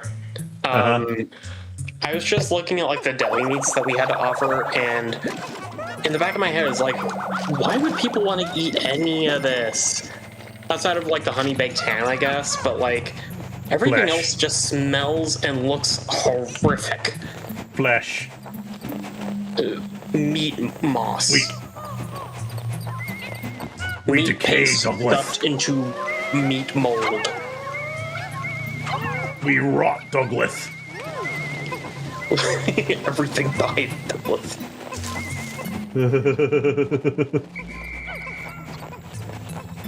We are made out of meat, Douglas. I wonder if I will see vine sauce we must again this sustain year. ourselves by consuming the flesh of other organisms, Douglas. I wonder if I will see vine sauce again this Long Island Retro Games Expo. I don't know. I've met Vinny a couple times. He's cool. He gave me a poker chip one time. He autographed my little scribbling I did of Dracula last year. He autographed my Area 15 hat because I didn't know he was going to be at the expo I was at. And the only thing vaguely alien related I had was an Area 15 hat. The fleeting art form. So back when I was saying about how we are rot, Douglas, we are not built to last. This is an expression of that, the candle. Anyway, I'm gonna turn these Bulbmans into white Pikmin because we can't keep them. Sounds good. Well, I'm gonna turn 5 of them. We have 1 left. He will have to be left behind in the depths. You know what they say about leaving the Bulbmans behind, Douglas? They fuck with the perspective of life. You just killed their parent and abducted them right there. Mm-hmm. Let's see here. There's one more treasure on this floor somewhere. I'll have to look around. Fucked over the parents, kid. Douglas. But yeah, actually the first time I met Vinny was when I was waiting in line for a public bathroom. Ooh. I didn't say anything though, because One, public bathrooms are like neutral ground. Confronting someone there is just not nice. Yeah, that's just weird. And also, he looked incomprehensibly exhausted as well. But yeah, that's the first time I met Vinny. That was the first time I met Vinny. Yeah, it's like if you meet them outside of like designated parts of places, it's just kind of weird. Yes, especially the bathroom. Don't do Yes. that. Don't trap someone in the bathroom. Remember, YouTubers are people too, unless they count people as less than people. Yeah. Anyway, let's get out of here. Meanwhile, I've been playing Splatoon Raiders, and it's actually pretty fun. I did hear that came out. I'm gonna be honest. I still haven't even gotten Splatoon 2 yet. I still only have the first Splatoon for Wii U. Again, Splatoon isn't a game I'd consider for everybody. It's easy to pick up and play, but goddamn, the competitive nature of it is so hard to break into. My current plan is to get Splatoon 2 after I finish the single-player campaign of Splatoon 1. Smart idea. And then I'll get the DLC campaign for Splatoon 2 after I finish the single-player campaign of Splatoon 2. Yay. And then I'll get Splatoon 3 after I finish both the campaigns of Splatoon 2. That is my objective. Well, actually, if you're going to play Splatoon 2's campaign, I recommend you get the Octo expansion as well. Well, that's what I said I was going to do. Oh, I was gonna get the DLC campaign after I beat the main campaign. Okay. Because I consider Octo expansion to be like literally one of the best single-player campaigns Nintendo's put out in a long time. I heard that they did a thing where it's like based on like some gang war or something that happened at one point in New York. Oh no, you're thinking of the costume design for Pearl and Marina for that mode. Okay. Because I think one of them is dressed like Tupac and the other one is dressed as Biggie. And they are very much in lovely and adorable together. Good.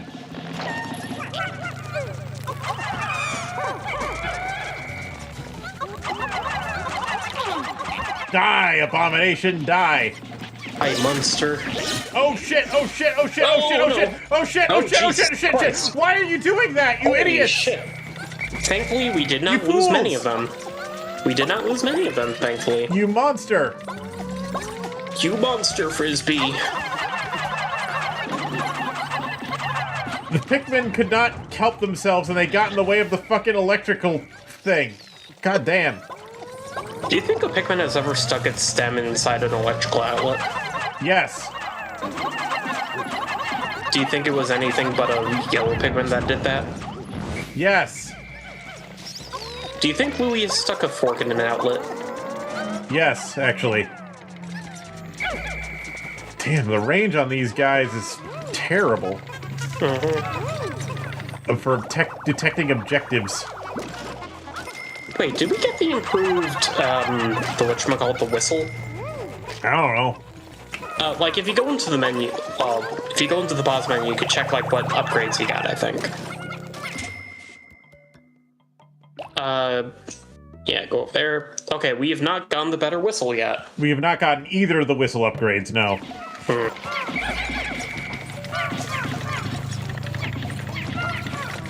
Because if we get, like, the better whistle, our range for calling them back will improve. Good. Yes. This Fuck fucker 'em can up. die. Yeah, swarm them. Fuck them up. There we All go. shall perish before my army. It's oddly satisfying, like, on a micro scale, it's very satisfying when, like, you're able to just swarm these little bastards and just kill them with your entire army at once.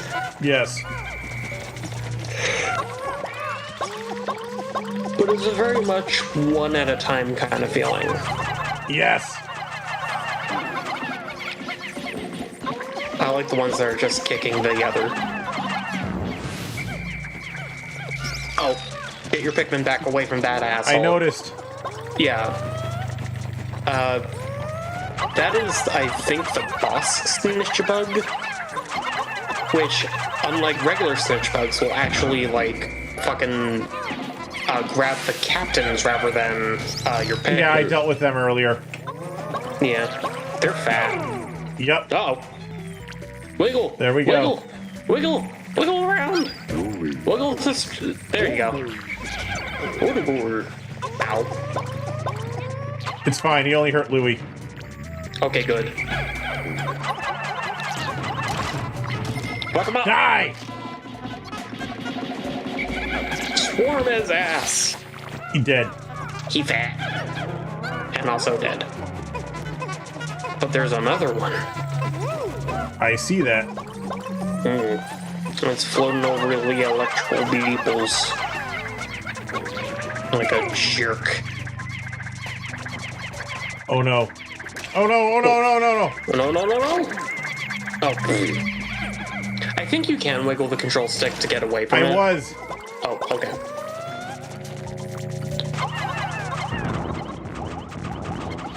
Come on. Kill these fuckers.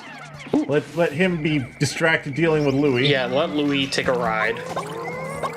Let's take a dive, an aquatic mine. Once with a coal bit, now it's a water ride. I find it funny how they communicate via their butt electricity.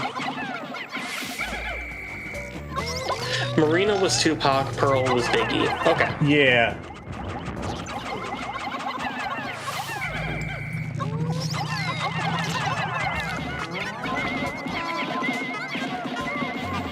And now this fucker's dead. Good. I like the name of this treasure over there. Looks like... What is that? It looks like fucking... Oh, it's a star. Okay, I thought it was like... I thought it was one of those bags of like... I thought it was one of those bags of like, of Capri Sun. From that angle. You know, I wouldn't be surprised if this game were made like a year or two earlier. There would have been Capri Sun tie-in. Well, this game came out in 2004, so it wasn't that late. No, but I remember Capri Sun the most around like 2002. Okay, true. Fair enough. Liquid Slam, as the kids these days know it. Also, I love the name of this thing. Innocence Lost. Oh dear. Oh dear. Why is it called that? I don't know. You know what? I will look up Olimar's description of the treasure, and maybe that will paint a picture of stupid. Blech. Grab that. Corpse, grab this marble. Olimar's journal. The stirring object. Okay, hello. This stirring object reminds me of a dream I once had. When I was a child, the twinkling stars held so much promise and mystery. Meanwhile, the sales pitch goes, think back and remember the starry skies of your youth.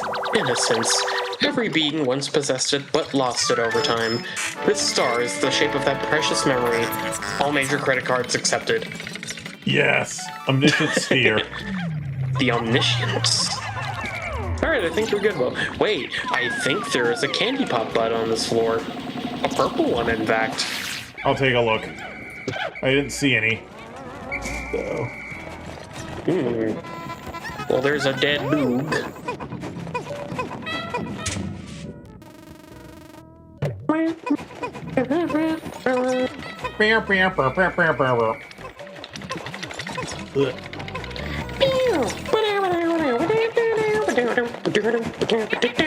He's turning into a water level from Sonic. Want to play Name That 2 Sonic 3 Edition? What? Nothing. Just being a dummy. Okay, yeah, there's no flowers. You lied to me. I've been down that tunnel over there. No. Oh. You lied to me. Maybe it spawned out of bounds just to spite the player. I don't need any more flowers. I got plenty of Pikmins. But they're purples. Yeah. They're the Strunkos. Actually, something really funny from when I was a kid. So, when I was in middle school, I got the first game, and I really, really liked it. And so I kept talking about it, and it started making one of my classmates really uncomfortable. And I wasn't sure why. And eventually I found out it was because... yes. Kill them! They yield good thing. The stuff that is good. Oh no, they're flying away. Oh, look at those! Mamutas! Mamuta! Anyway, what happened was it turned out, like, I was talking about this game, and this girl kept getting really uncomfortable about it, and I wasn't sure why. And anyway, what I found out eventually was that, what the teachers eventually told me, because they told me to please stop talking about it, her surname was Pikmin. And that's why she got so uncomfortable. Pikmen? Well, no, it wasn't spelled the same, but it was pronounced the same as Pikmin. Yeah, that's what I meant. So, yeah, that weirded her out whenever anyone talked about the game. You know, I sympathize with that.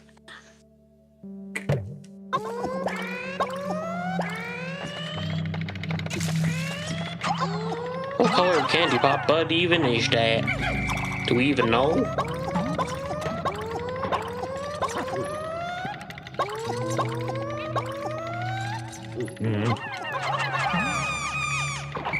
I think this one's white. They're white. Yeah, because it's only because all the color shifting did is it just rotated the colors 120 degrees, so white is still white. It's only saturated colors that are changed. Also, Myzoc, riddle me this. What's better than a dungeon that has one major upgrade for you? A dungeon that has two? Ooh, how did you know? I didn't. I simply guessed.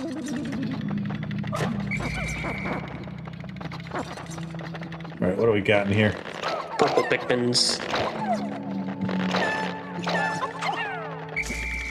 Purple Pikmins, my favorite.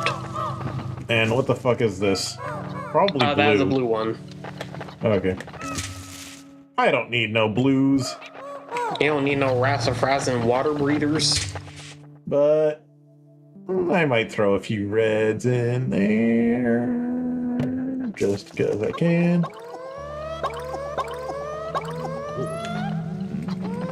Complete the Pokedex, as it were. The Picadex.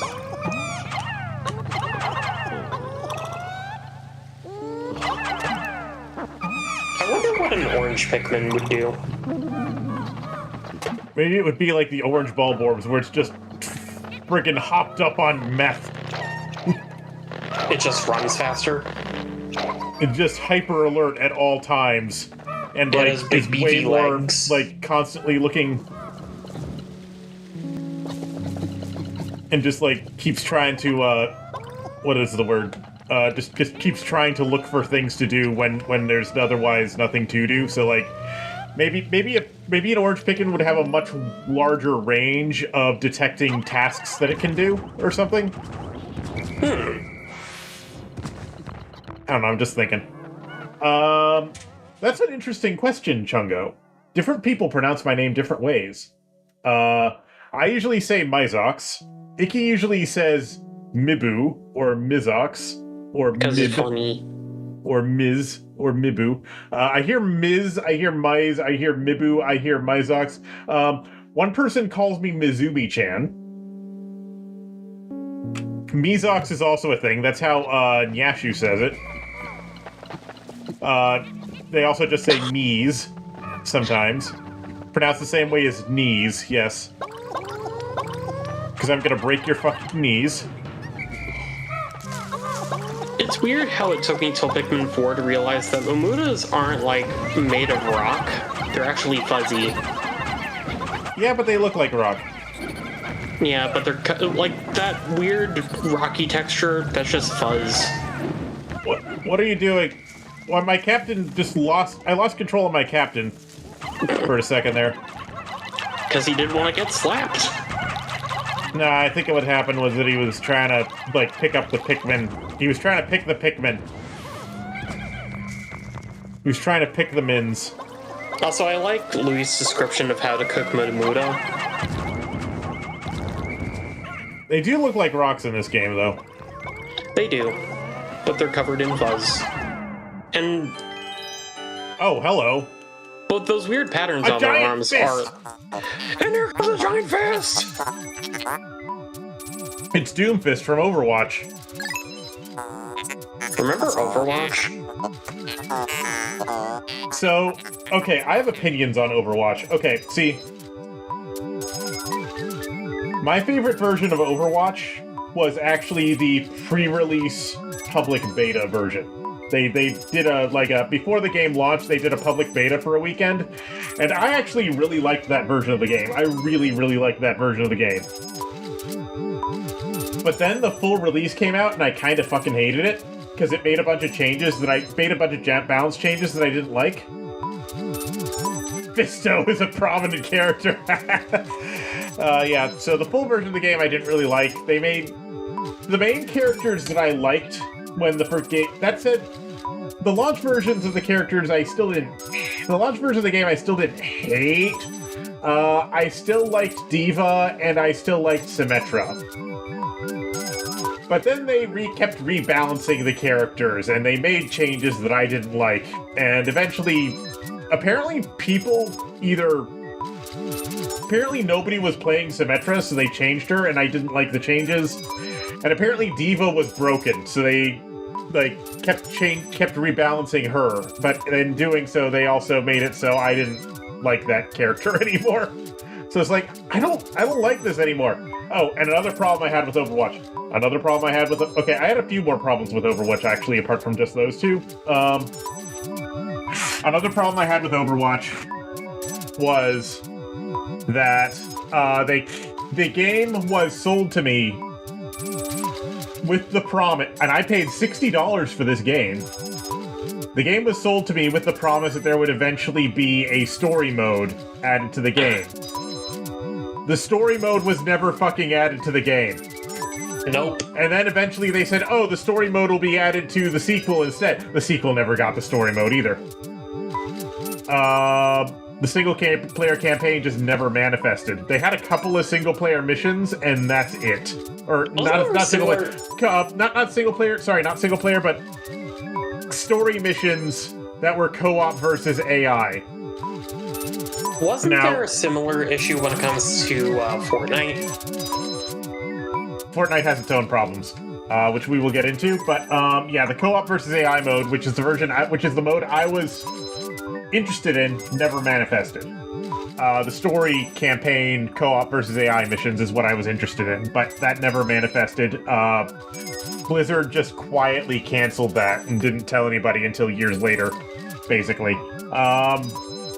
Another issue I had with the game was the matchmaking, because I realize that this is just an issue with every multiplayer game that has a rank system, but the game would not let you play... Well, it wouldn't... Well, it's not that it wouldn't let you, but if you tried to play PvP with your friends, like if you just tried to play a match with your friends of PvP, and you just got into a party with your friends, if your friends were not all about the same skill level, the game would just, like, freak out and give you a weird-ass matchmaking problem. And because of this, my friends refused to play Overwatch with me, because I didn't have anywhere near as much time in the game as they did, and therefore, they said that if I joined their match, it would just completely upset the matchmaking. So, yeah, I was not able to play Overwatch with my friends because they wanted me to be higher elo before they would let me play with them, and that pissed me the fuck off. I don't know if I should blame I don't know if I should blame my friends for that or if I should blame the game for that. I'm gonna blame both of them. I'm still mad about that. It's been like 10 years and I'm still mad about that. Anyway, a different game that did what Overwatch was doing a lot better, I think, or that way did a much better job with Overwatch's, like... Okay. Overwatch, what Overwatch was advertised as being was not what it ended up being. A game which actually was what Overwatch was advertising itself as being, however. Battleborn. Battleborn was really good. The game launched with a 10-part story campaign split into 10 missions, co-op versus AI story missions. And it was a complete story, and it was very fun. And also, the characters were a lot more interesting than Overwatch's characters, because Overwatch's characters were way too focused on just being sexy. Whereas Battleborn's characters were much more focused on being interesting. And as such, they were able to do a much better job with that. Now, unfortunately, Battleborn was not able to compete with Overwatch, even though they weren't the same kind of game at all. Overwatch was a PvP-focused game, and Battleborn was primarily a co-op versus AI game, which also had PvP modes. So there were different focuses. They were not targeting the same audience, yet even still, Overwatch beat out. Because of Overwatch's because of the two games launching at approximately the same time, Battleborn just was not able to survive in that environment. So, yeah. And as for what Ikoma was saying earlier, whatever the fuck that game was, I can't remember the name anymore. Fortnite. Fortnite was originally a co-op versus AI defensive game where your objective was to build a base to protect your party against zombies. But after PlayerUnknown's Battlegrounds got really popular, they added a PvP mode based on PUBG. And that PvP mode instantly became so popular that they just completely forgot about the original game mode. At this point, I think most of the players aren't even aware that mode is present. And quite frankly, you can't even access that mode without buying some DLC, which you can't even buy it by itself. They made it so weird that the PvP mode took over the game so completely that the original game has now been relegated to a side mode rather than the main event. It's not even a side mode. It's not even DLC. Like, you have to buy it as part of a bundle with some other DLC in order to access it. Oh. Like, you can't even buy it by itself. It's like included with other DLCs. And it's freaking weird. So, yeah, you can't really play that mode anymore. Well, you can, but like it's empty and dead, and it hasn't been worked on in several years. Anyway, that's my complaint about that.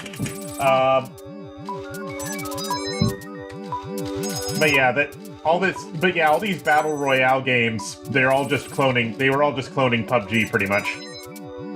Anyway, back to the fist. And here comes a giant fist. Anyway, there's a purple spider, which I should take care of. Actually, I think that might be a water spider. I might be wrong. Yeah, I can't even tell what it is. Because of Chungo's color shifting. Just carrying around a Maruga. I'd leave it alone. Yeah, okay. I'm gonna pluck my Pikmins. Pick those Puckmans. And then I'm gonna carry everything that I can back to base.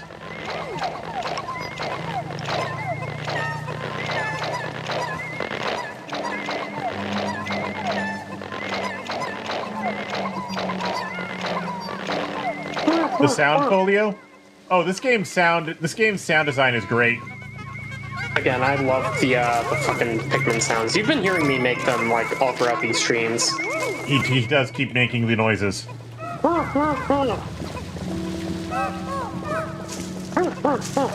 wonder what that means in Pikese. Who could say? Pikmin can. Untranslatable. One of two I like major upgrades. I like how they even did the seam that plastic molded parts have. Yeah. Like it just came out of like a model kit, almost. Yeah.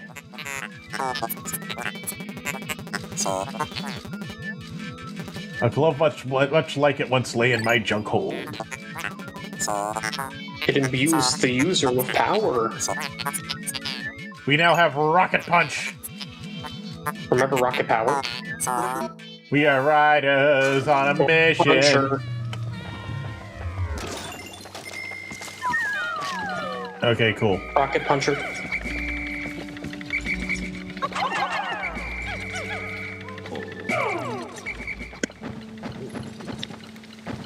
Yeah, now we have a big fist with a little wind-up animation. Combo. There's a little wind-up animation and everything. Nice. Anyway, let's go deeper. Why don't we try it on that Mamudo over there? With the Dweevil that holds it. Okay.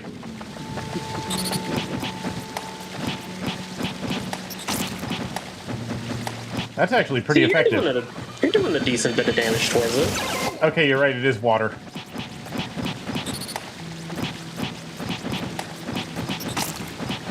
I don't understand died. that last punch sound effect. It sounds more like a knock. Like you're. Yeah, the rocket punch's sound design is weird. It sounds more like it feels like the sound effect is missing. Kind of. Yeah.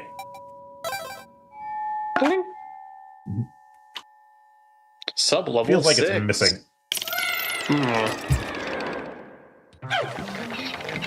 Oh, Now this shit. Oh, that's a horrible way to start the floor. It's red ones, too. Mm-hmm. Stop going over there. Whatever, it's just following you, not the Pikmins. So just bop them.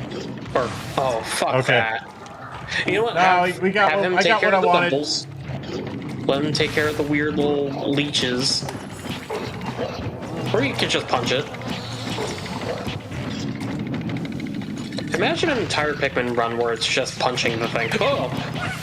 Ooh, nice. It went all according to Keikaku. Keikaku needs Nakama.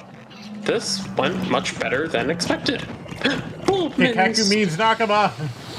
Nakama means Kaku. What? Boop. Ow. Okay, they're just killing each other. Boltman. Call over the babies.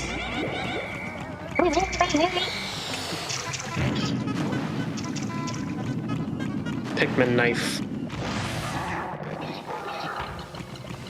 Hello.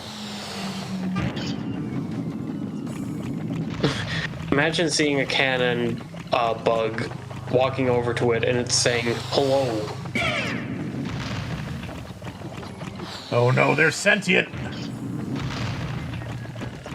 They feel no pity. Ooh, nice. Oh, you can break the wire fire thing. Neat. Cool. I didn't know you could. Okay, I'm gonna see if I can make this dude loop around and hurt himself. Can we wombo combo this idiot? Okay, I need to figure out an angle to dodge his everything. I don't think the cannonball's gonna work.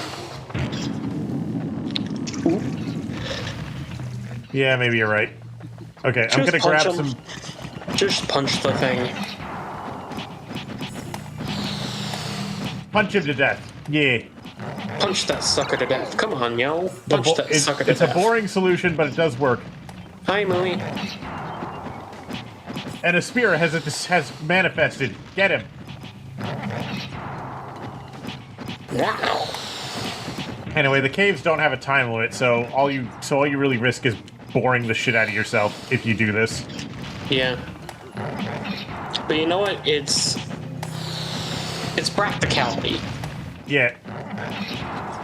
It's slow, but it works. Yeah, on the surface you have time limits, but you can collect more resources. Underground, you don't have time limits, but you can't collect more resources. So the game is split between the two modes. Dead.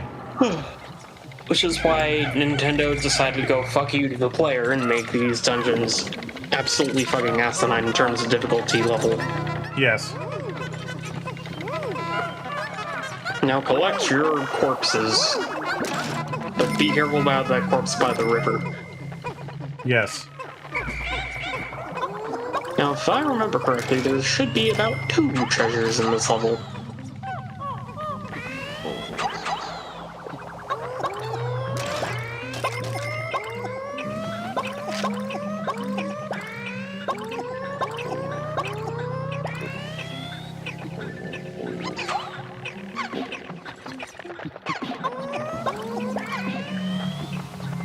I hate that stupid river of water.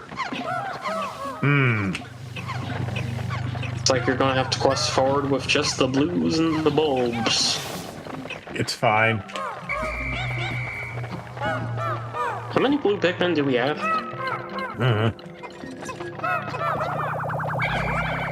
Let's find out. 20. That's a good amount. I had to remember what the colors are. They're the magenta ones. Yeah. Okay, I'm gonna take you. Meow. And I'm gonna take you. What if you woke up one day and instead of a cat, you had a bulborb? Oh my god. And it just went, eh.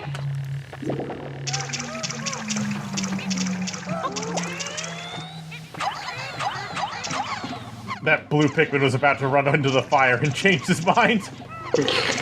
He wanted to know what heat felt like. Because all his life he knows nothing but the cold embrace of water. I am Unless wet. it's volcanic. I am wet. Chess pieces. Yep. White King and Black Queen. These pieces have some funny names. And a Water low Dumple? water dumple. Water dumples are stupid. Dead. They're like leeches.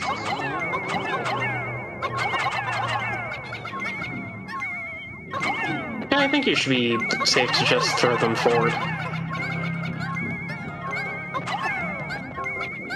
Yeah, I'm just trying to not... I'm just trying to ration them. There we go.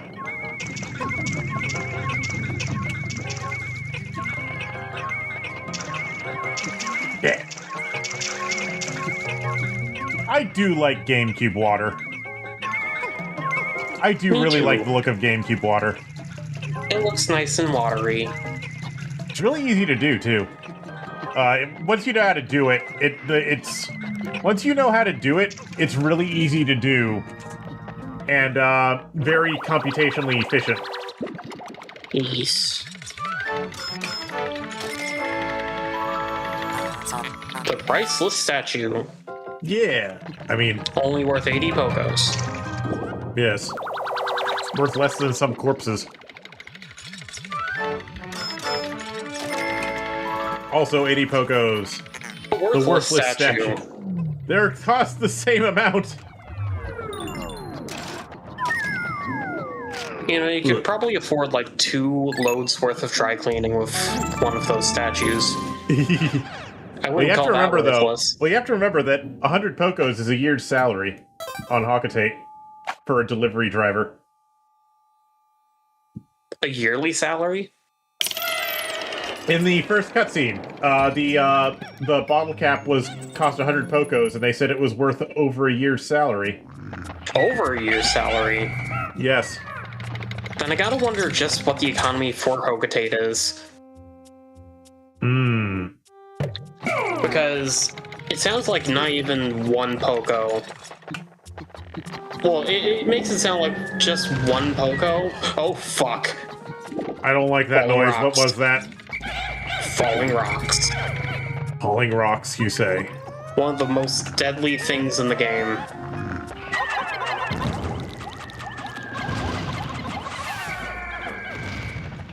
I Be see. very careful about these things. I see that.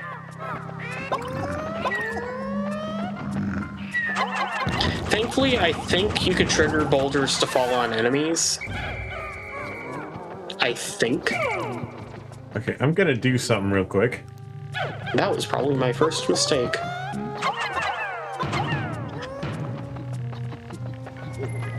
go and try and trigger the traps. Good idea. That's what I'm thinking. Yep. I like how the dwarves sound like puppies. They're like little doggos, except insects, except not. They're called grub dogs. They're like insect dog hybrids. Well, these ones Except are they're dogs. bipedal insect dog hybrids. I mean, dogs in general in the Pikmin series seem to be bipedal. Yes. Kind of weird, honestly. Okay, I think that's everything in this room. Go, my scarabs! My scarabs. Oh no! Okay, what did I one lose? of your babies. I don't know what he lost. I think it was a purple. Oh. Yeah. The massacre. Fuck them up. There you go. Fuck him up. Oh, but Olimar's on half health now. That's fine.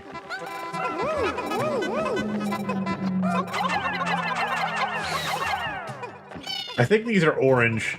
I can't They actually are. tell. You can tell if their eyes are like slits, like cat eyes. Okay, yeah, that makes sense. Because they're hyper aware, don't you know? Yes. Ooh, a bell. Another Christmas bell. You're a Christmas bell. Remember, this is the Christmas dungeon. Yes. Oh, there are more fellas over here. Punch them! Punch the babies. I will. Yes, good. Get punched, idiot. And there's a giant rock. Don't you just hate when giant rocks? Yes. Okay. There seems to be a treasure contained within the belly of that big beast. Or not. Also, keep an eye on Olimar's health because you seem to be doing a little I bit. see that. Yay.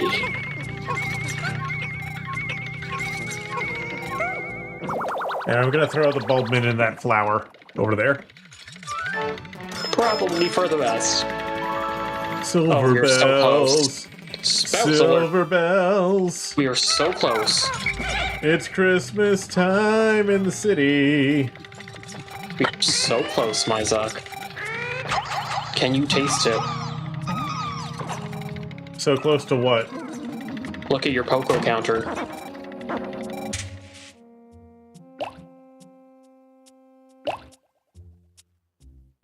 Oh my God, we're only 300 away. 301. We can change that shortly. Where the fuck is Louie?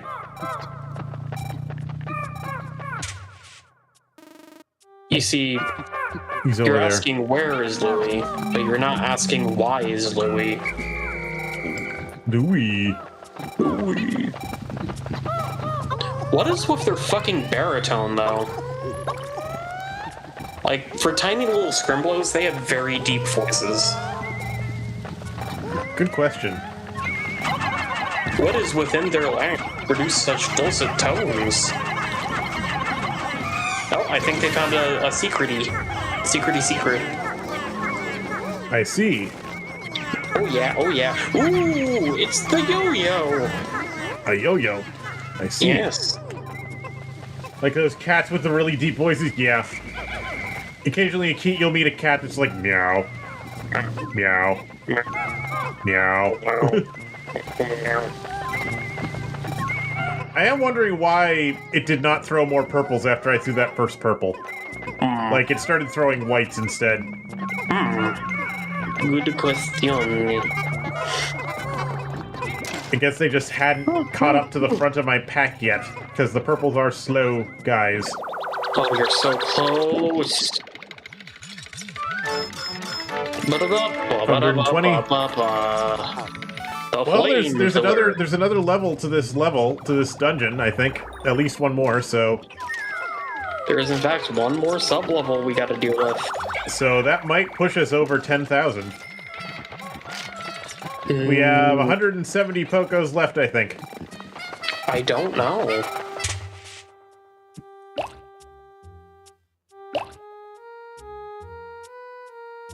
$170 left. I don't think we're going to be able to reach 10,000 with this dungeon. You don't think what's in the last floor is worth 170? No. Well, we'll see. We will see very soon. Very, very soon. What if you woke up one morning and there were a bunch of Pikmin trying to tether you to your bed? It's this level. It's this one. No. So, like, here's the issue with this floor. From the word go, these little fuckers are going to come for you. Bulborb larvae. Yeah, the these instant they fuckers. get their mouths on a Pikmin, They eat faster than anything else in this game. You can punch them effectively. Like, as quick as they can kill you, you could kill them even quicker. And oddly enough, they don't they don't leave behind a corpse. Correct, but they do sometimes leave behind nectar. Sometimes.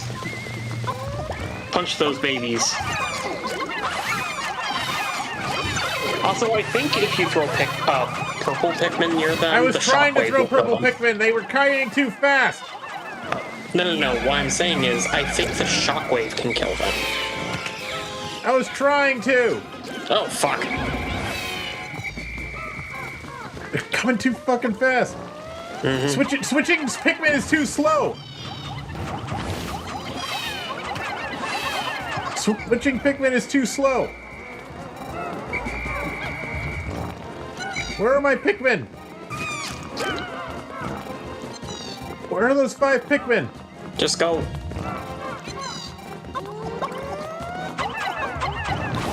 Remember, rated E10 for everyone. For ages 10 and up. I think. Because I know this game sure as hell ain't T for teen.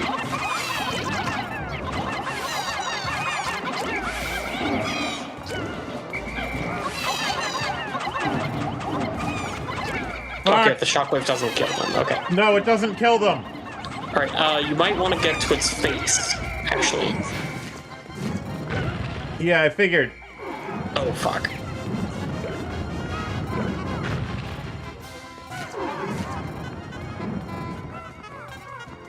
Okay, I'm going up here. I'm coming up here.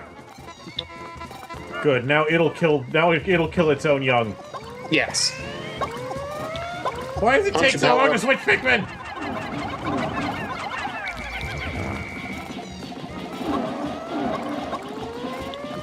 It's losing its mind. Stay behind. Fuck. Oh shit, there goes my white Pikmin.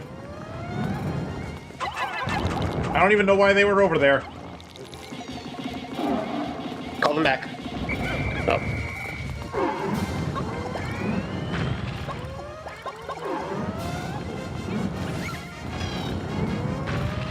Yeah, it just kills its own babies. Who's the real monster in this situation? Louis, clearly. Yes. Also, I don't like the Queen Bulblax's corpse. Oh shit. They're like, what happened? Olfactory sensors. Approaching outer stink limits. Approaching stench barrier. Approaching sound. Oh, fuck off. Yeah, the Stupid cutscenes do baby. fuck with that stuff. I don't like the Queen Bulblax's corpse in this game. Like, why is it You don't suddenly like that it's just a little blob? It just deflates. Like, most of it explodes, and then what's left turns into that little thing. Yeah. This upgrade's kind of weird, but it's not unwelcome, I'd say. This is the one that makes you faster, right? Yep, it's a shoe. And what do shoe normally do? 15. Yep, we're not gonna make the quota. Aw. Yeah. How much is the shoe worth? 1 hundo poco. Oh. Nah. Yeah. It's fine. I lost a fair amount of Pikmin down here, but it's fine. I do have an idea of what dungeon we could take on to finish out our quota. Eh.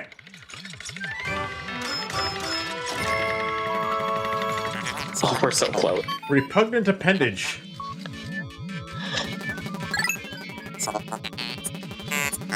It's just a little kid shoe. Rush boots. The rush boots. Now we gotta go fast.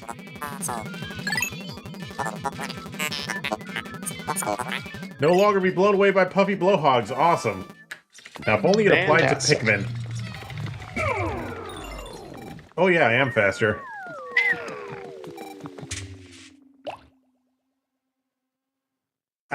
55 Pocos left to clear the debt.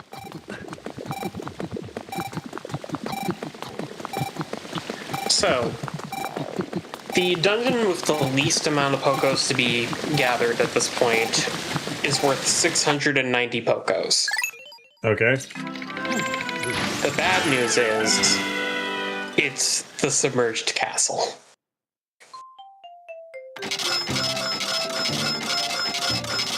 Do we have enough patience and blue Pikmin to take it on? I'm turning the color correction off.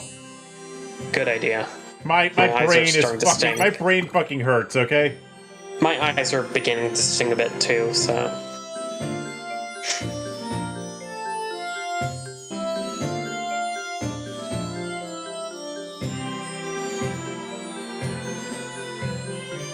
I do like the blue A button, though. Ah! Alright. Okay.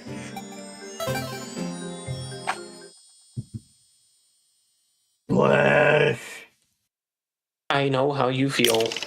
No, you don't. Okay, I don't. But I sympathize. 99% I think I will recovered. raise the price of the color. I don't know what I'm gonna do on the color about the color tweak redeem, honestly. Anyway, I think we're done with this whole map. We are indeed.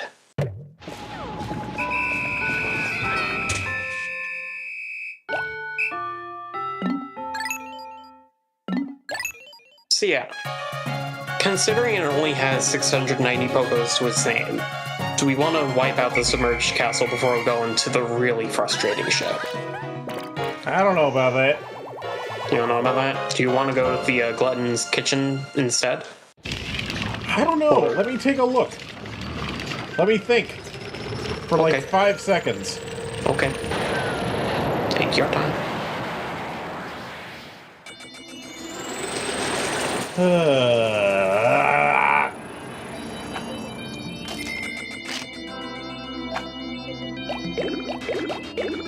Okay, I lost a lot of Pikmin today. Oh my god. I lost a lot of Pikmin today. Today was not a very good day for Pikmin kind. I blame Chungo. Well, you'll soon be promoted to manager. Only a smaller bit of debt remains. You've done great, as have I. No one dodges debt collectors like I do. I'm a pro. Congratulations, boss. I just witnessed 100 Pikmin die today, boss. I'm not up for any promotion. Yeah. Okay, that area's done. This area's done. I haven't done a single thing in the perplexing pool. Let's take a look. Oh, we could also go to the Citadel Spooters. We could do a bunch of things. Or, wait, we I'm could not, just collect... Icky, I'm not planning that far ahead in terms of what I'm doing here. We could just collect some above ground treasures, actually. We can do a lot of things. Yeah. A boat's a boat, but the mystery Pikmin could do anything. It could even be a boat.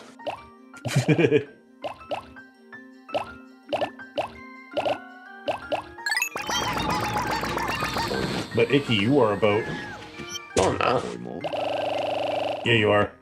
No, you can't prove that. What science do you have proving that? I have the, I don't know.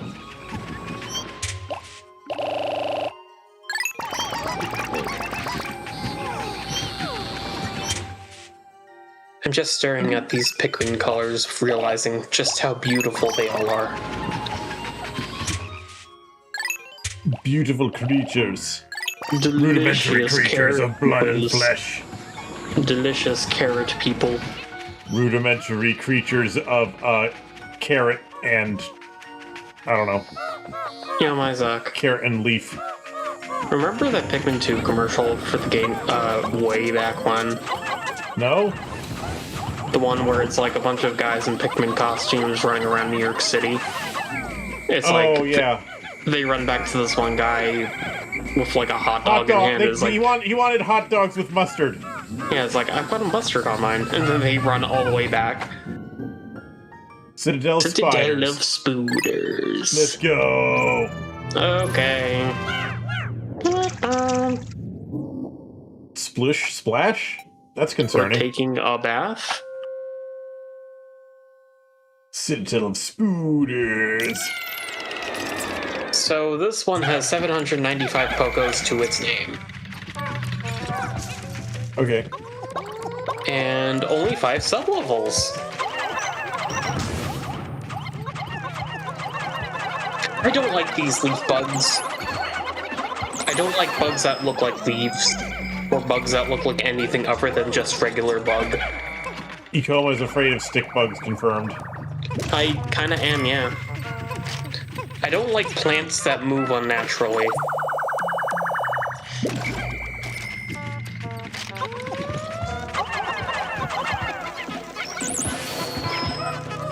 It's fine. Especially when they're way jitterier. My brain Yeah, the is way they collapsing. vibrate weirdly is kind of weird. My brain is collapsing in on itself, Mizok. Good. So, like that No. guy who, like that guy whose brain turned out to be like 95% void, and his brain was just like a tiny layer on the outside of his skull, and most of his skull was empty. Wasn't that the whole thing with Naota and Fuliculi? I don't know. Like his brain was replaced with a portal after he got smacked in the head with a guitar. That's something else. But yeah, that happened too. But I'm talking about His like an brain actual was- French dude who his brain was like squished against the outside of his skull, so it was just a thin layer of brain, and somehow he was still like living normally. Huh? Did he look normal? Yeah, he didn't. Nobody knew anything was wrong with him until he got like a brain scan because he couldn't feel his leg. And his brain was on the outside of his skull? No, it was like, well, it wasn't on the outside, but it was squished against the wall of his skull, and the entire inside of squished his against head the was inside of his... Oh, okay. the inside. Like there was this void the size of like,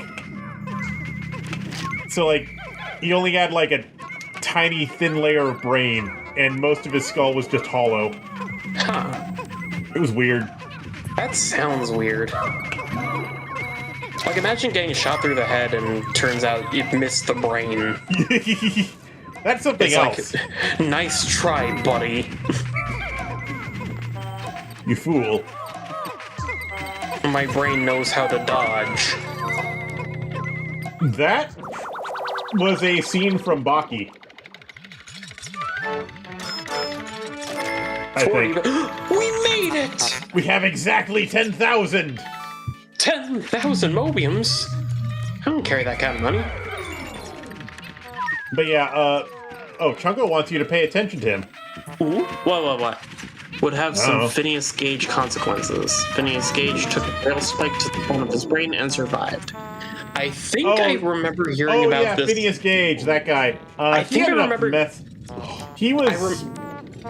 He ended up mentally disabled after that, though. Yeah, I remember hearing about this on like an early-ish episode of Mysteries of the Museum. Ugh.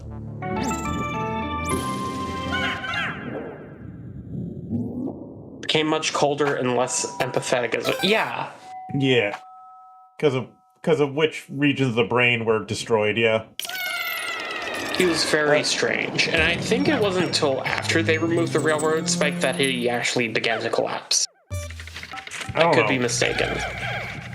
I don't know. Me neither. I want to know if this dungeon has the goblin music that I really like. Oh yeah, in terms of fucked up shit, apparently something happened yesterday, which some people have been talking about, which has been making the rounds. It's like, goddamn guys, I'm only away for a day and some fucked up shit happens. Was someone took a video of 2 orcas exploding a sunfish. Exploding a sunfish? Yeah, like... Okay. Uh-oh. A frozen frog? How did you survive that? One of them held the sunfish still, like grabbed it. One of them grabbed the sunfish and held it still, like Piccolo holding Raditz. And then the other headbutted the sunfish so hard it exploded. I've seen, like the video came out yesterday, as far as I'm aware. Don't worry, I only lost 2. Okay. What did I lose? Only 2 whites. No, I lost Actually, one red, and one white. That's fine. Also, I looked it up. The goblin music appears in this dungeon. I'm very happy. Okay. I'll point it out when we hear it. Okie dokie. So yeah, the sunfish just exploded into meat chunks because of how violently these 2 orcas did that to it. Sunfish are weird. They are weird. They're the largest bony fish known to man, and yet they're not very nutritional at all. Also, they start out really, really tiny. Yeah, they kind of look like discus fish, actually. Is that a lipstick? It appears to be lipstick, yes. Peculiar. The frog got stuck on the spider. I can't believe that frog just did not understand how spider function. The spider has captured a spider. A spider has fallen into the Lego City River. A spider has fallen into the spider in Lego City. Build the spider. Hey! Also, I like how he's wearing a spider as a hat.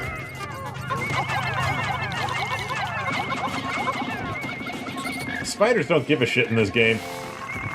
Fun fact about lollyhops, in Japanese, their names refer to them as, like, potato frogs. I believe it. Because they look like potatoes. Dead. Okay, one more spider. No biggie. Bottle cap. Bottle cap. RC Cola. Creative inspiration. You know, when I was younger, I thought RC Cola meant that was radio controlled. Not the worst thing. It would just be mildly radioactive, but on a spectrum that's actually okay with us. Like bananas? It's not hazardous. As opposed to Nuka-Cola, which is presumably radioactive on every spectrum. Is Nuka-Cola just the Fallout equivalent of Slurm? I don't know what it is. I still remember people being really pissed off about the Fallout 76 Nuka-Cola pre-order thing, though. Because they were just regular Coca-Cola bottles wrapped in a plastic shell. Something like that, yeah. Well, it was the rum version, so it was like normal ass beer bottles, but they put it in a plastic shell. Flame as and they shit. claimed that it would. And the funny part was they claimed it would have been cheaper had they made the bottle properly. So it's like, why didn't you then? Because they didn't feel like it. Because Todd Howard is a hack. Yeah.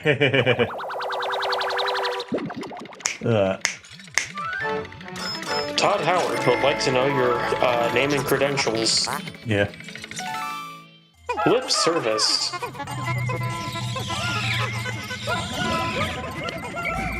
One thing that I think is really funny about GameCube games, though, when you zoom really close in on the textures, like on this leaf right here, you can actually see that leaf is compressed using BC1 just by looking at it. What is with the name of this duck head? It's a duck. It's a paradoxical enigma. It's a duck. What is it? It's you. I'm you! I'm your shadow! I am you! I am the best character on this you! I'm liquid snaked, brother. But I live on through this arm.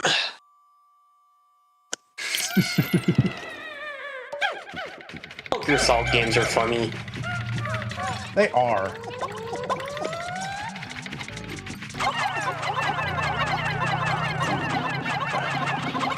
Back in the day,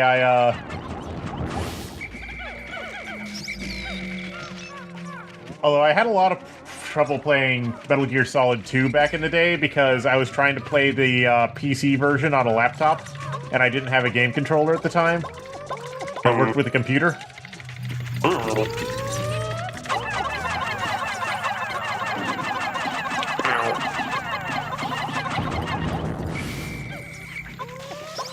What would you do if you had the opportunity to punch a Pikmin?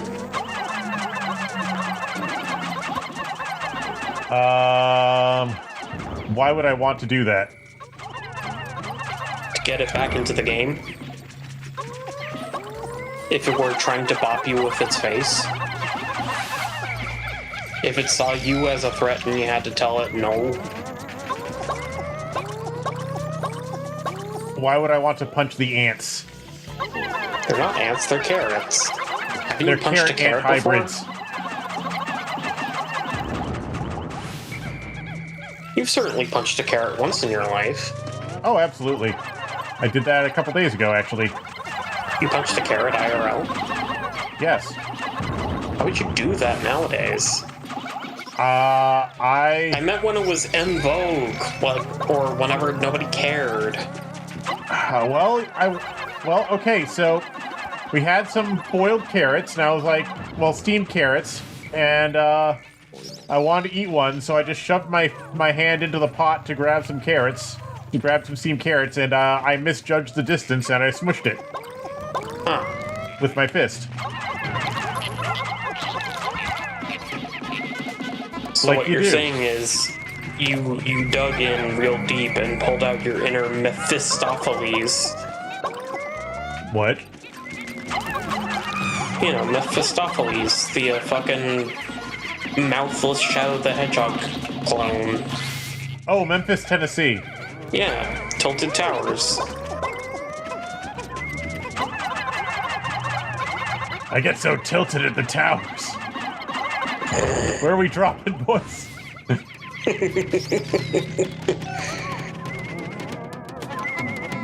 I need to watch more Snapcube. They are They funny. They am.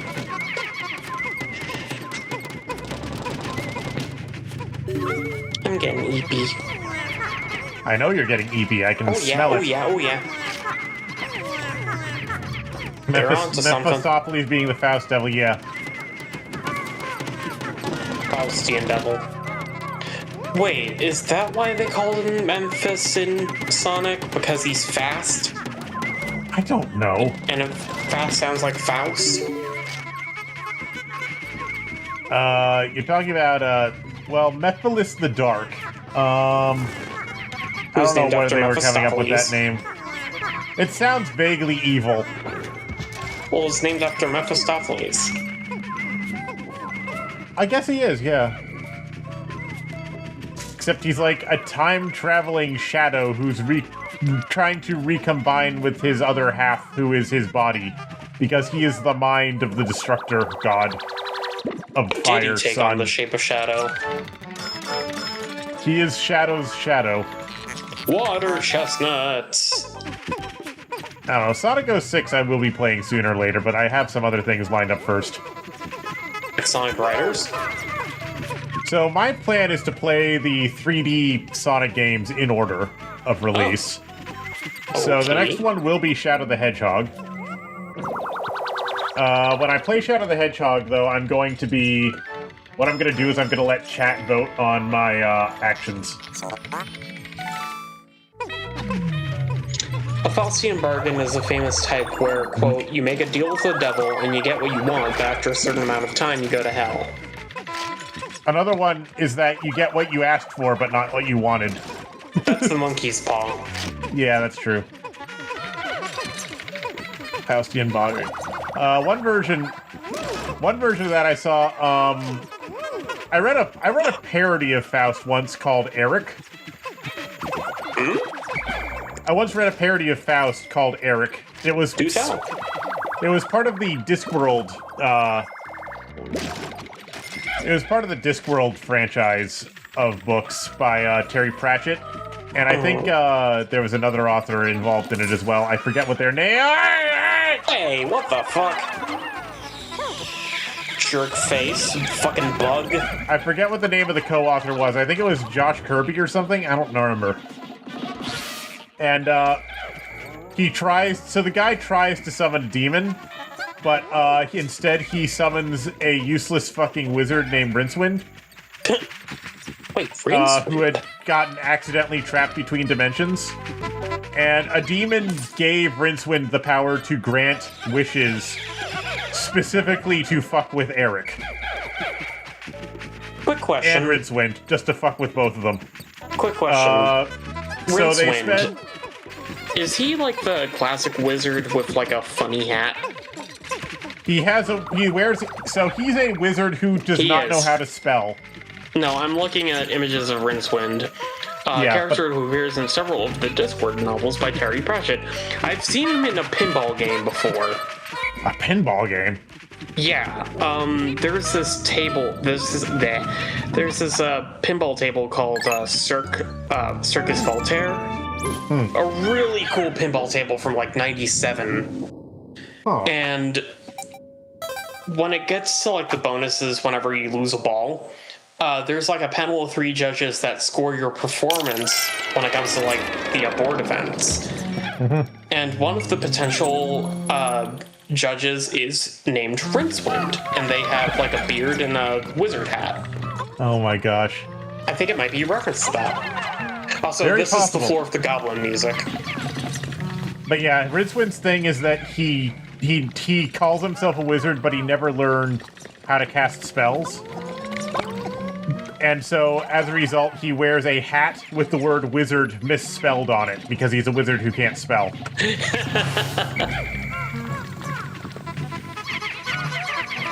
And, he's just kind of an idiot. Here, it's with 2 Z's.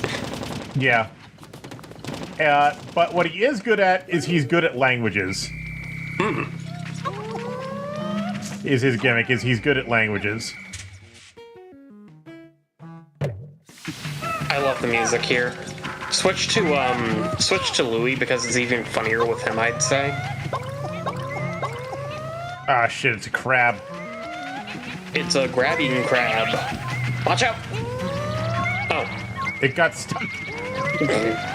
What a dumb crab. It's more like a crawdad. Okay. What? I haven't seen that before. Attack the crab. Swarm him.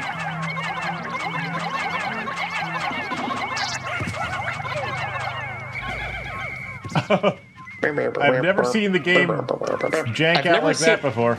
I've never seen that thing try and climb up a wall.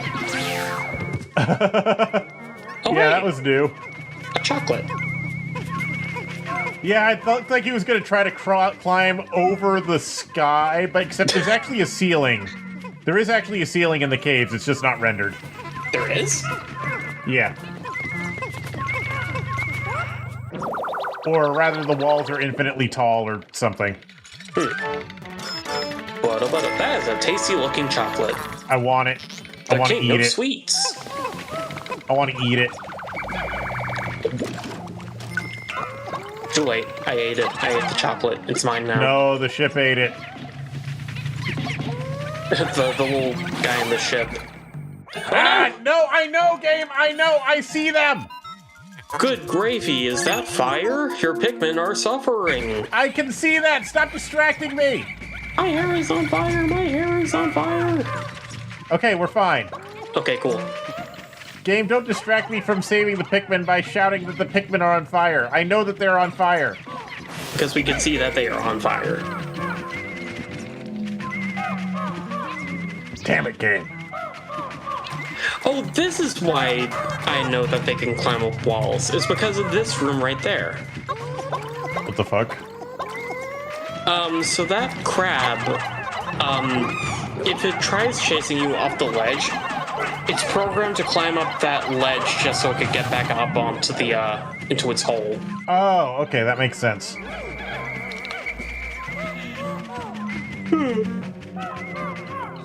The coma is Some tired. matches. Yeah. Oh, watch out.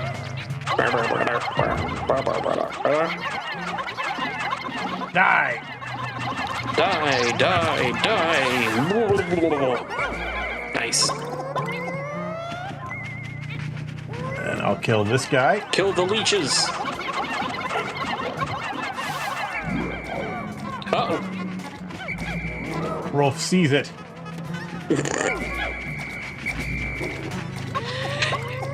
Hey, goodbye, Pinocchio. Good. Okay. God, I miss Ed and Eddie. It was a good show. Though I'm glad to hear that Eddie's voice actor, Tony Sampson, has come back for, like, fan gatherings. Oh, that's cool. Yeah. Honestly, he started honestly, most of the actors on that show seem pretty cool. Yeah, like he started meeting up with Sam, what was it, Sam Vincent and Matt Hill some more. Nice. And they seem to be having a lot of fun together. Nice.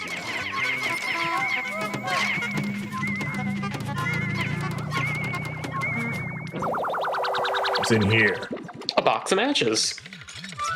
You're a box of matches. Bowser brand. The Flame of Tomorrow. Yes, good. I like the one match that's just rolling around back and forth. Rolling around at the speed of diagonal? No, it's standing around at the speed of diagonal. Ooh, there's another cool treasure over there, too. It's Somebody's a dog! dog. It's a dog. It's a dog, Douglas. It's a dog, Douglas. We're wrong, Douglas. We're made out of meat, Douglas. We have to consume others to survive, Douglas. It's the circle of life thing, Douglas. Are we not all just flesh-eating zombies, Douglas? The time capsule, Douglas. Dig it up. It'll tell you the truth.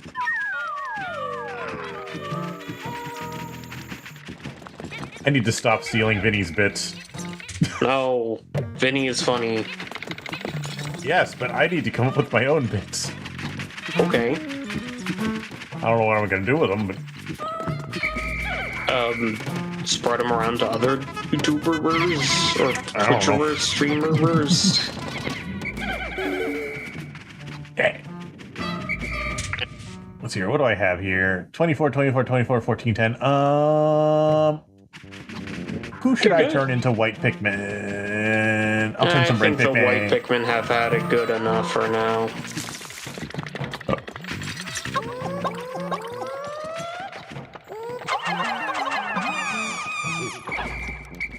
Then again, we have like a billion red Pikmin, so...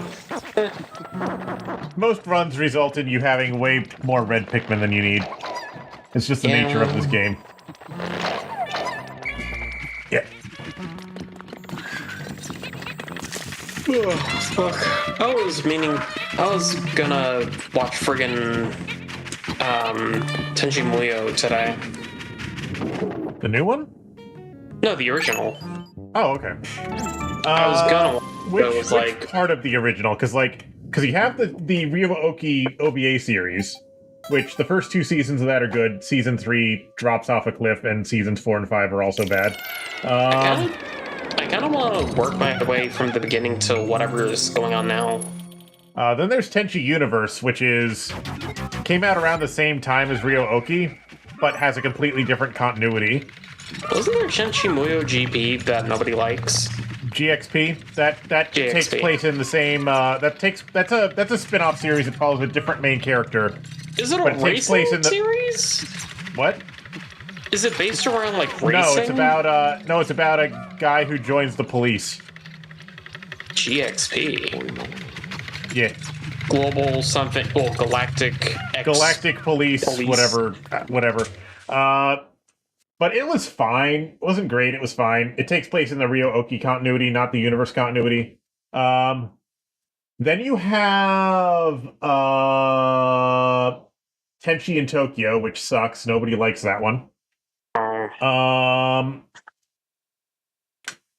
Then there's what else was there? There was Have a good one, Niskveda. Have a good night. Then there was I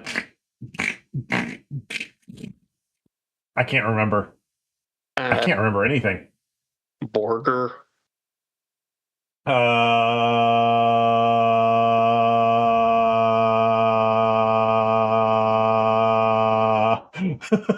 I will look it up out of curiosity.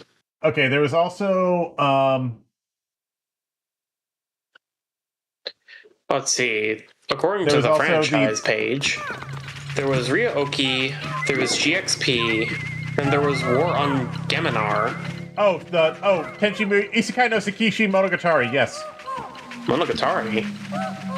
War on Geminar is the localization name. The original name is Isekai no Sekishi Monogatari. Oh. It's an isekai where... So it's not really part of Tenchi Muyo, but it kind of is, because it's about Tenchi's cousin who gets isekai'd into an alternate dimension with giant robots made out of slime. Yeah. And the fact that it is a Tenchi Muyo series is not relevant at any point in the series. I'm looking it up. There were spin-offs, like Magical Girl, there was also Pretty a Magical Sammy. Girl show that nobody cares about. Yeah, Pretty Sammy, from 1995 to 97. Oh shit, it's the BD Longleg. This thing confuses me on how it even exists. Ow. It's fine. What is this thing's deal?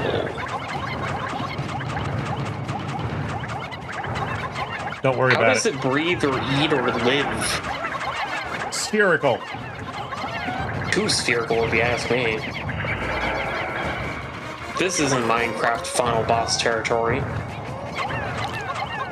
Also, its legs are hollow? Is it taking damage? Like, visual? It's almost dead, actually. No, its legs are crumbling. And then it died. I'd never noticed that before. Ooh. And then it opened like a fucking party popper. What is this? Why don't you read the description the Magical here? Girl spin-off existed. It's fine. The key! I want you to, like, read the, what is that glittering widget? Because this thing is ludicrous in the, like, contextually within the Pikmin universe. Oh, yeah. As soon as you collect it, it sends you get a transmission that makes no fucking sense. It's hilarious to me. I don't know why. It just is. Shut up. Oh yeah, okay. Oh yeah, oh yeah. Alright, there's a thing over there too. Beep boop. A treasure simply known as... The key. The key. Yeah, this object seems familiar. I will combine it with the president's parallel dimension controller. Which is something that our president just has. Alert! Sensors indicate a massive dimensional shift at a distant location. What? I'm receiving a message from a far-flung dimension. Displaying the message now. Challenge mode can now be accessed from the title screen. What in the where? It appears to be a total gibberish. Hopefully the message has reached its intended recipient. I will name this apparently worthless device the key.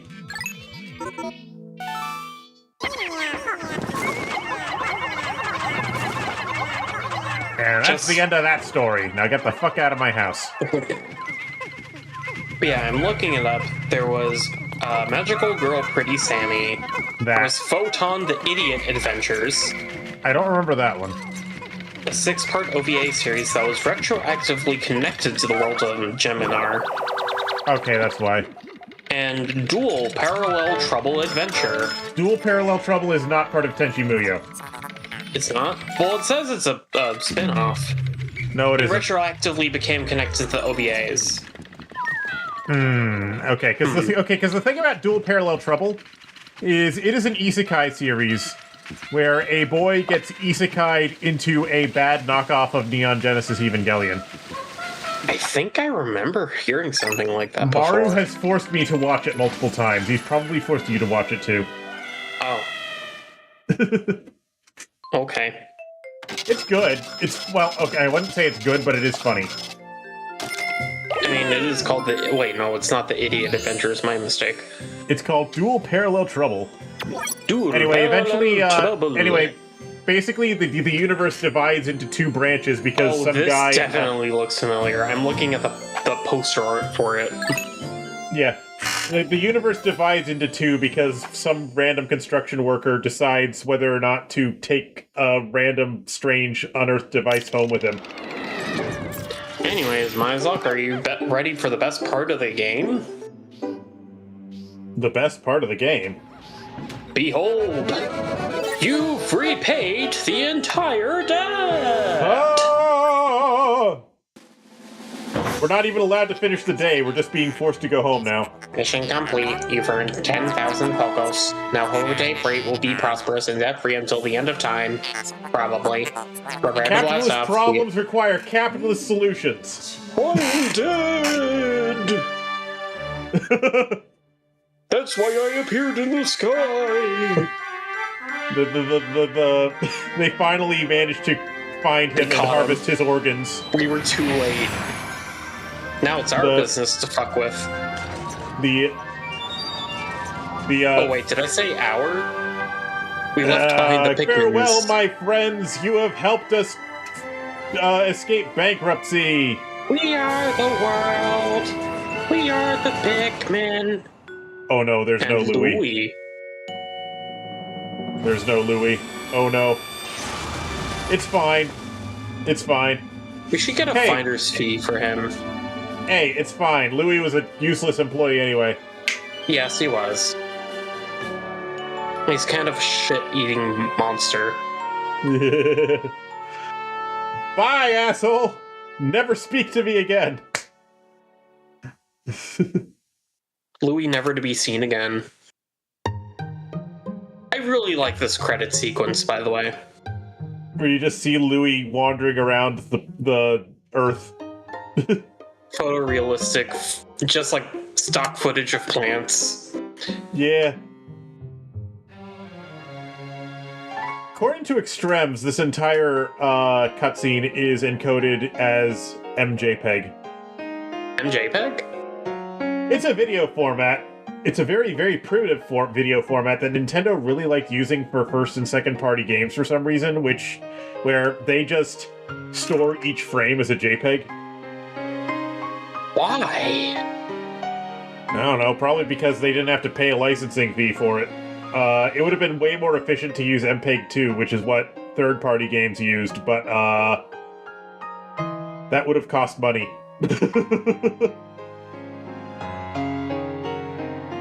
That would have cost money, I guess. Louis just stared at that realistic housefly like, what the fuck is that? Did you just call him Luigi? No, I called him Louis. You said Luigi. I know you said Luigi. Did I say Luigi? You called him Luigi.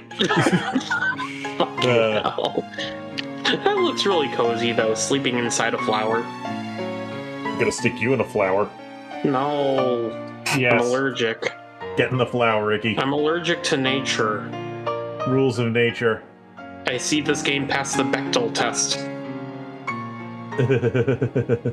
Clabber girl. Oh my god, the fucking.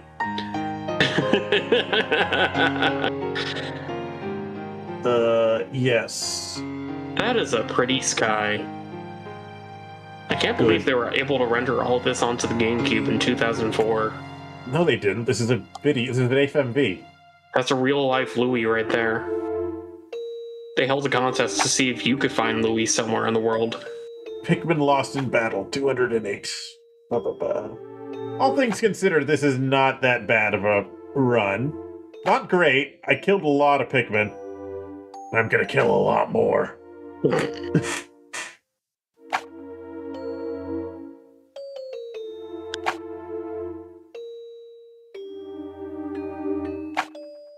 This is my second best run on this memory card.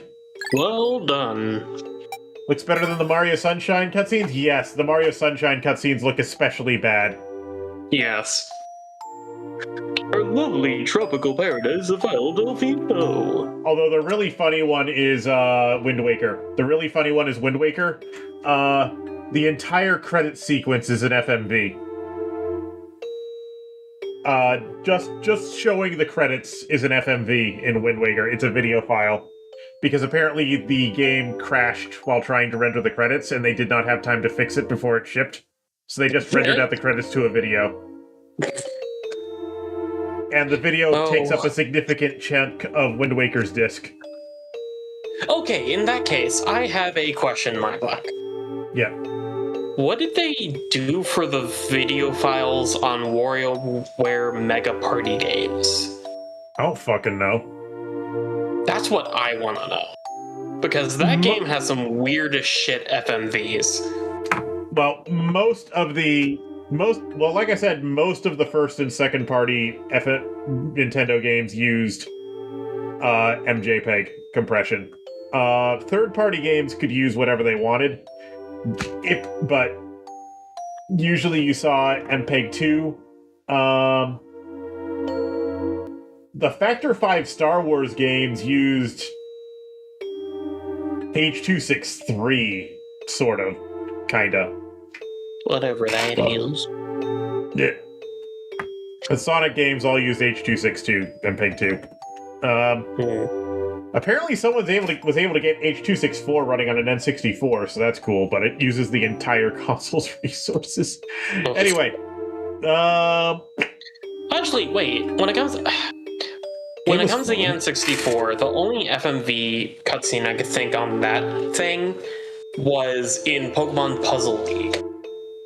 Also Resident Evil 2! That too. Resident Evil 2 is on N64, and it looks like shit, but they did it anyway. I keep forgetting that Resident Evil 2 was on the N64. Don't worry, most people do. Because nobody likes that version, because it kind of sucks, even though it's technically impressive. Because people always associate RC Resident Evil with the PS1. Yeah, but, my head is on my desk right now, by the way. Good. I am sleepy, and my dog is licking my hands. Good. Good. It's what you deserve. Okay. But yeah, homebrew people were able to get H.264 on the N64, which is pretty cool. Homebrew people were able to do a lot of things, like enable games to use vertex colors and normals at the same time, which is something that the original games could not do. Okay, so now for the important question, Myzok. Yes. Do we want to go back and save Lewis? I will sleep on it. Sounds good. Let me sleep on it. No. Baby, let me sleep on it. Let me sleep on it. I'll give you an answer when I feel like it. Yeah. Anyways, I'm gonna hop off to bed because I have to be up for therapy. Have a good night, Icky. You too, Mibu. Good. And he was never seen again. He was never seen again. Anyway, one cool thing about StarCraft 64 also had FMV cutscenes. That's pretty cool. I'm assuming it's the same cutscenes from the PC version, just like lower resolution, and they were already pretty low resolution on PC. And also really short.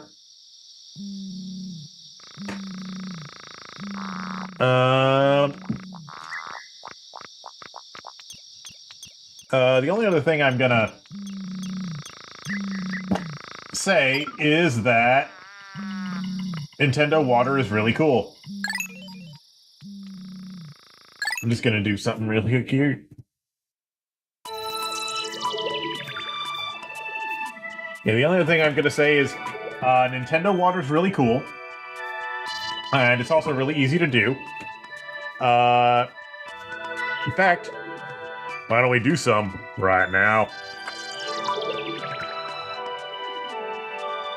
Pretty simply, all you have to do in order to make Nintendo Water is you take two random noise textures. So let's say we just make some random noise textures real quick, which any art program can do pretty easily.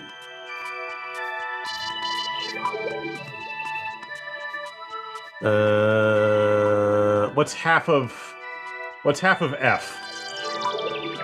8.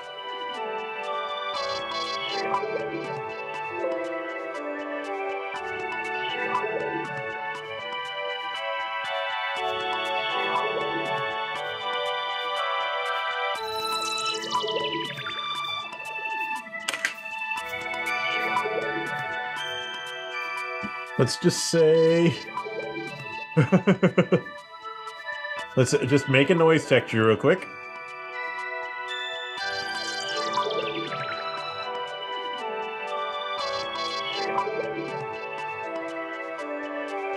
And we're just going to blow it up a little bit. Oh, we're going to take a couple of little snippets of it.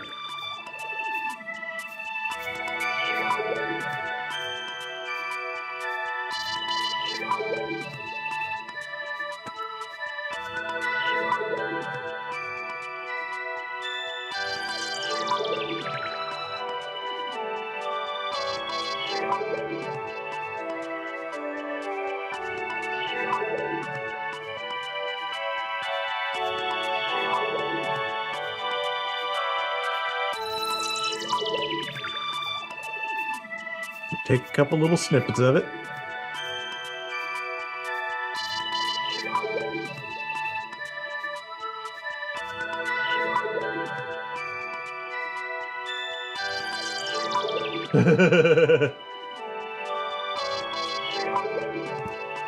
How did that happen? Shit.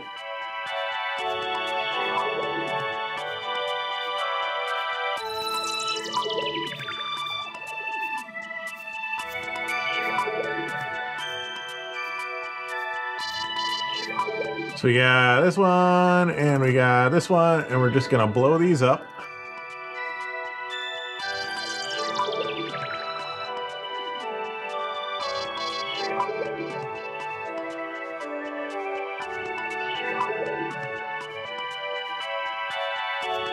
We're gonna blur them a little bit because they are actually a little bit too sharp.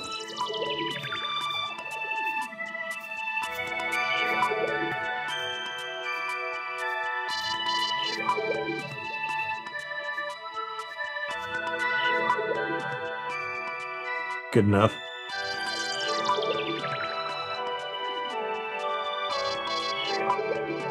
And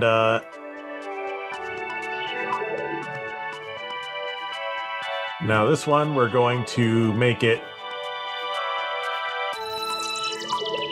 Gonna make the results the average of the two.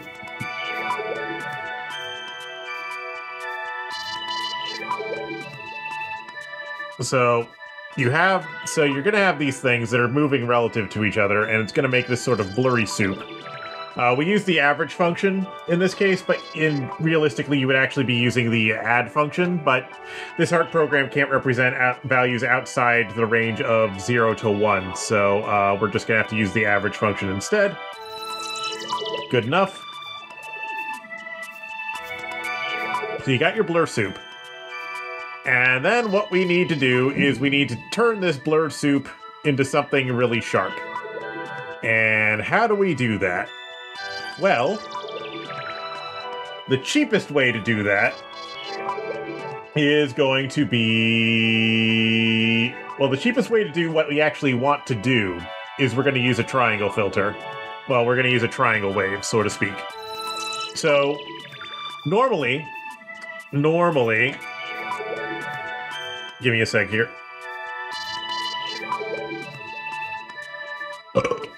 Excuse me.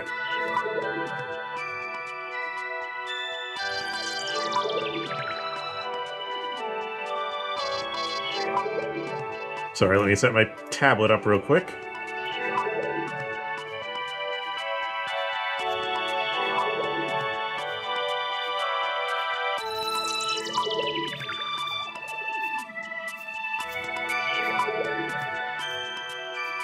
Ah.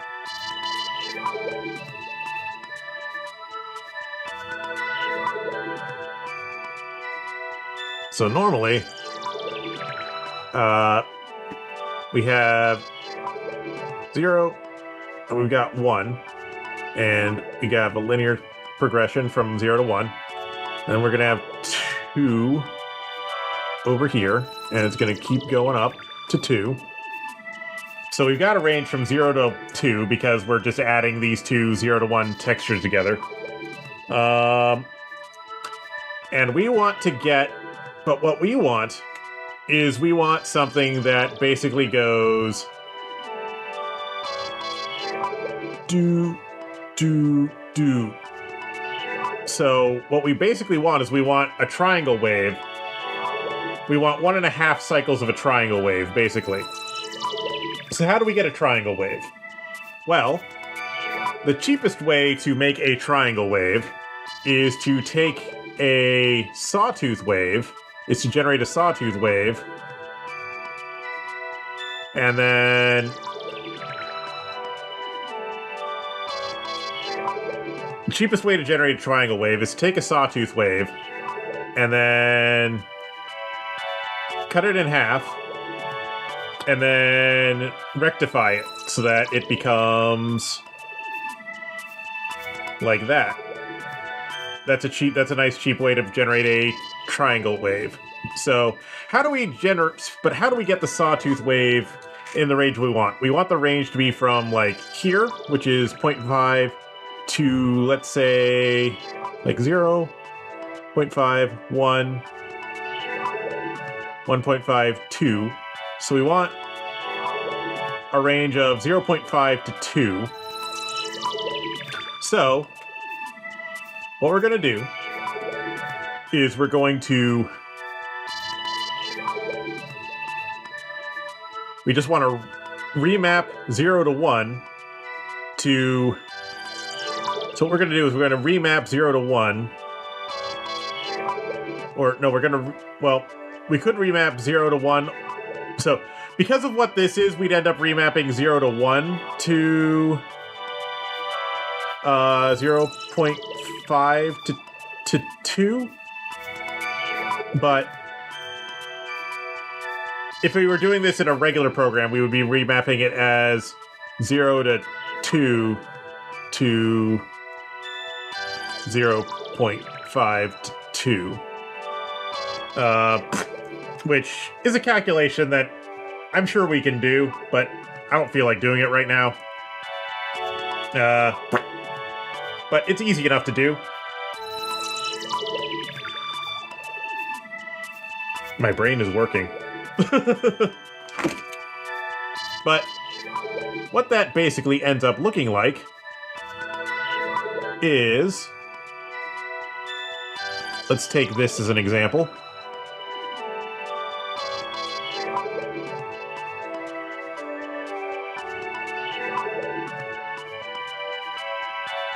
just gonna bring up the thing.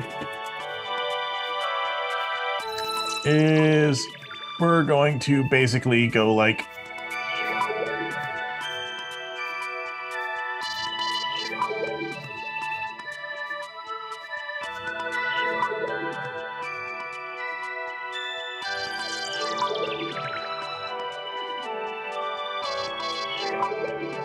this is an approximation because this program isn't really designed to do this. But we'll just say it does that, basically.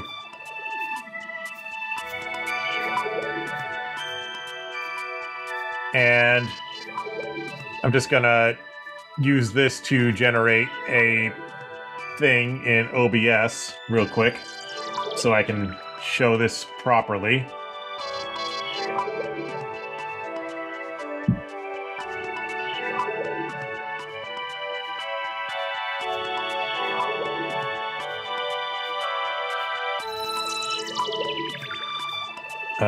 Hold on. Let me just pull that up.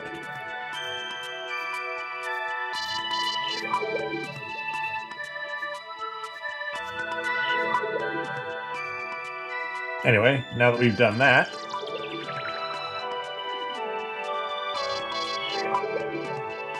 I'm just gonna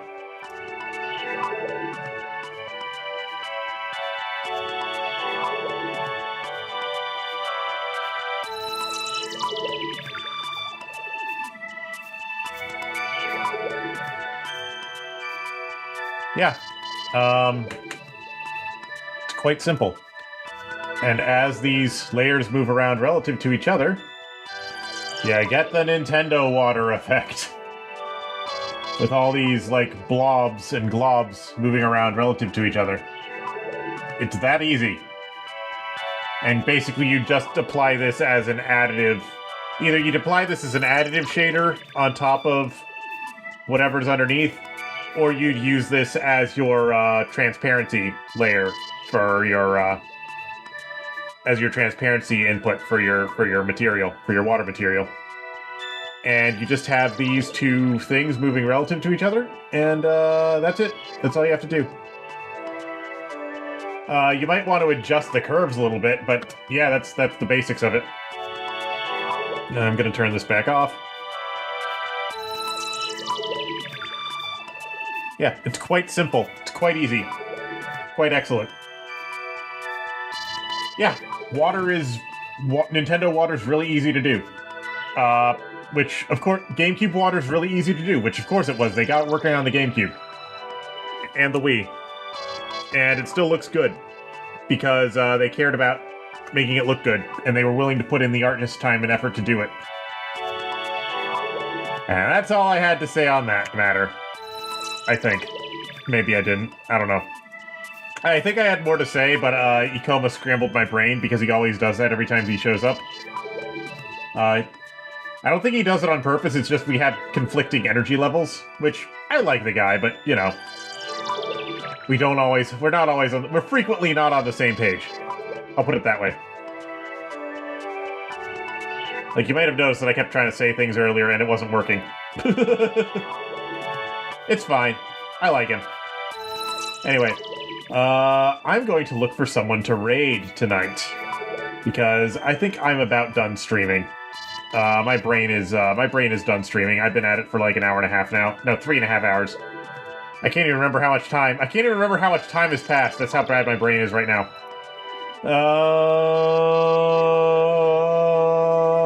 Yeah. Yeah, let me find someone to raid.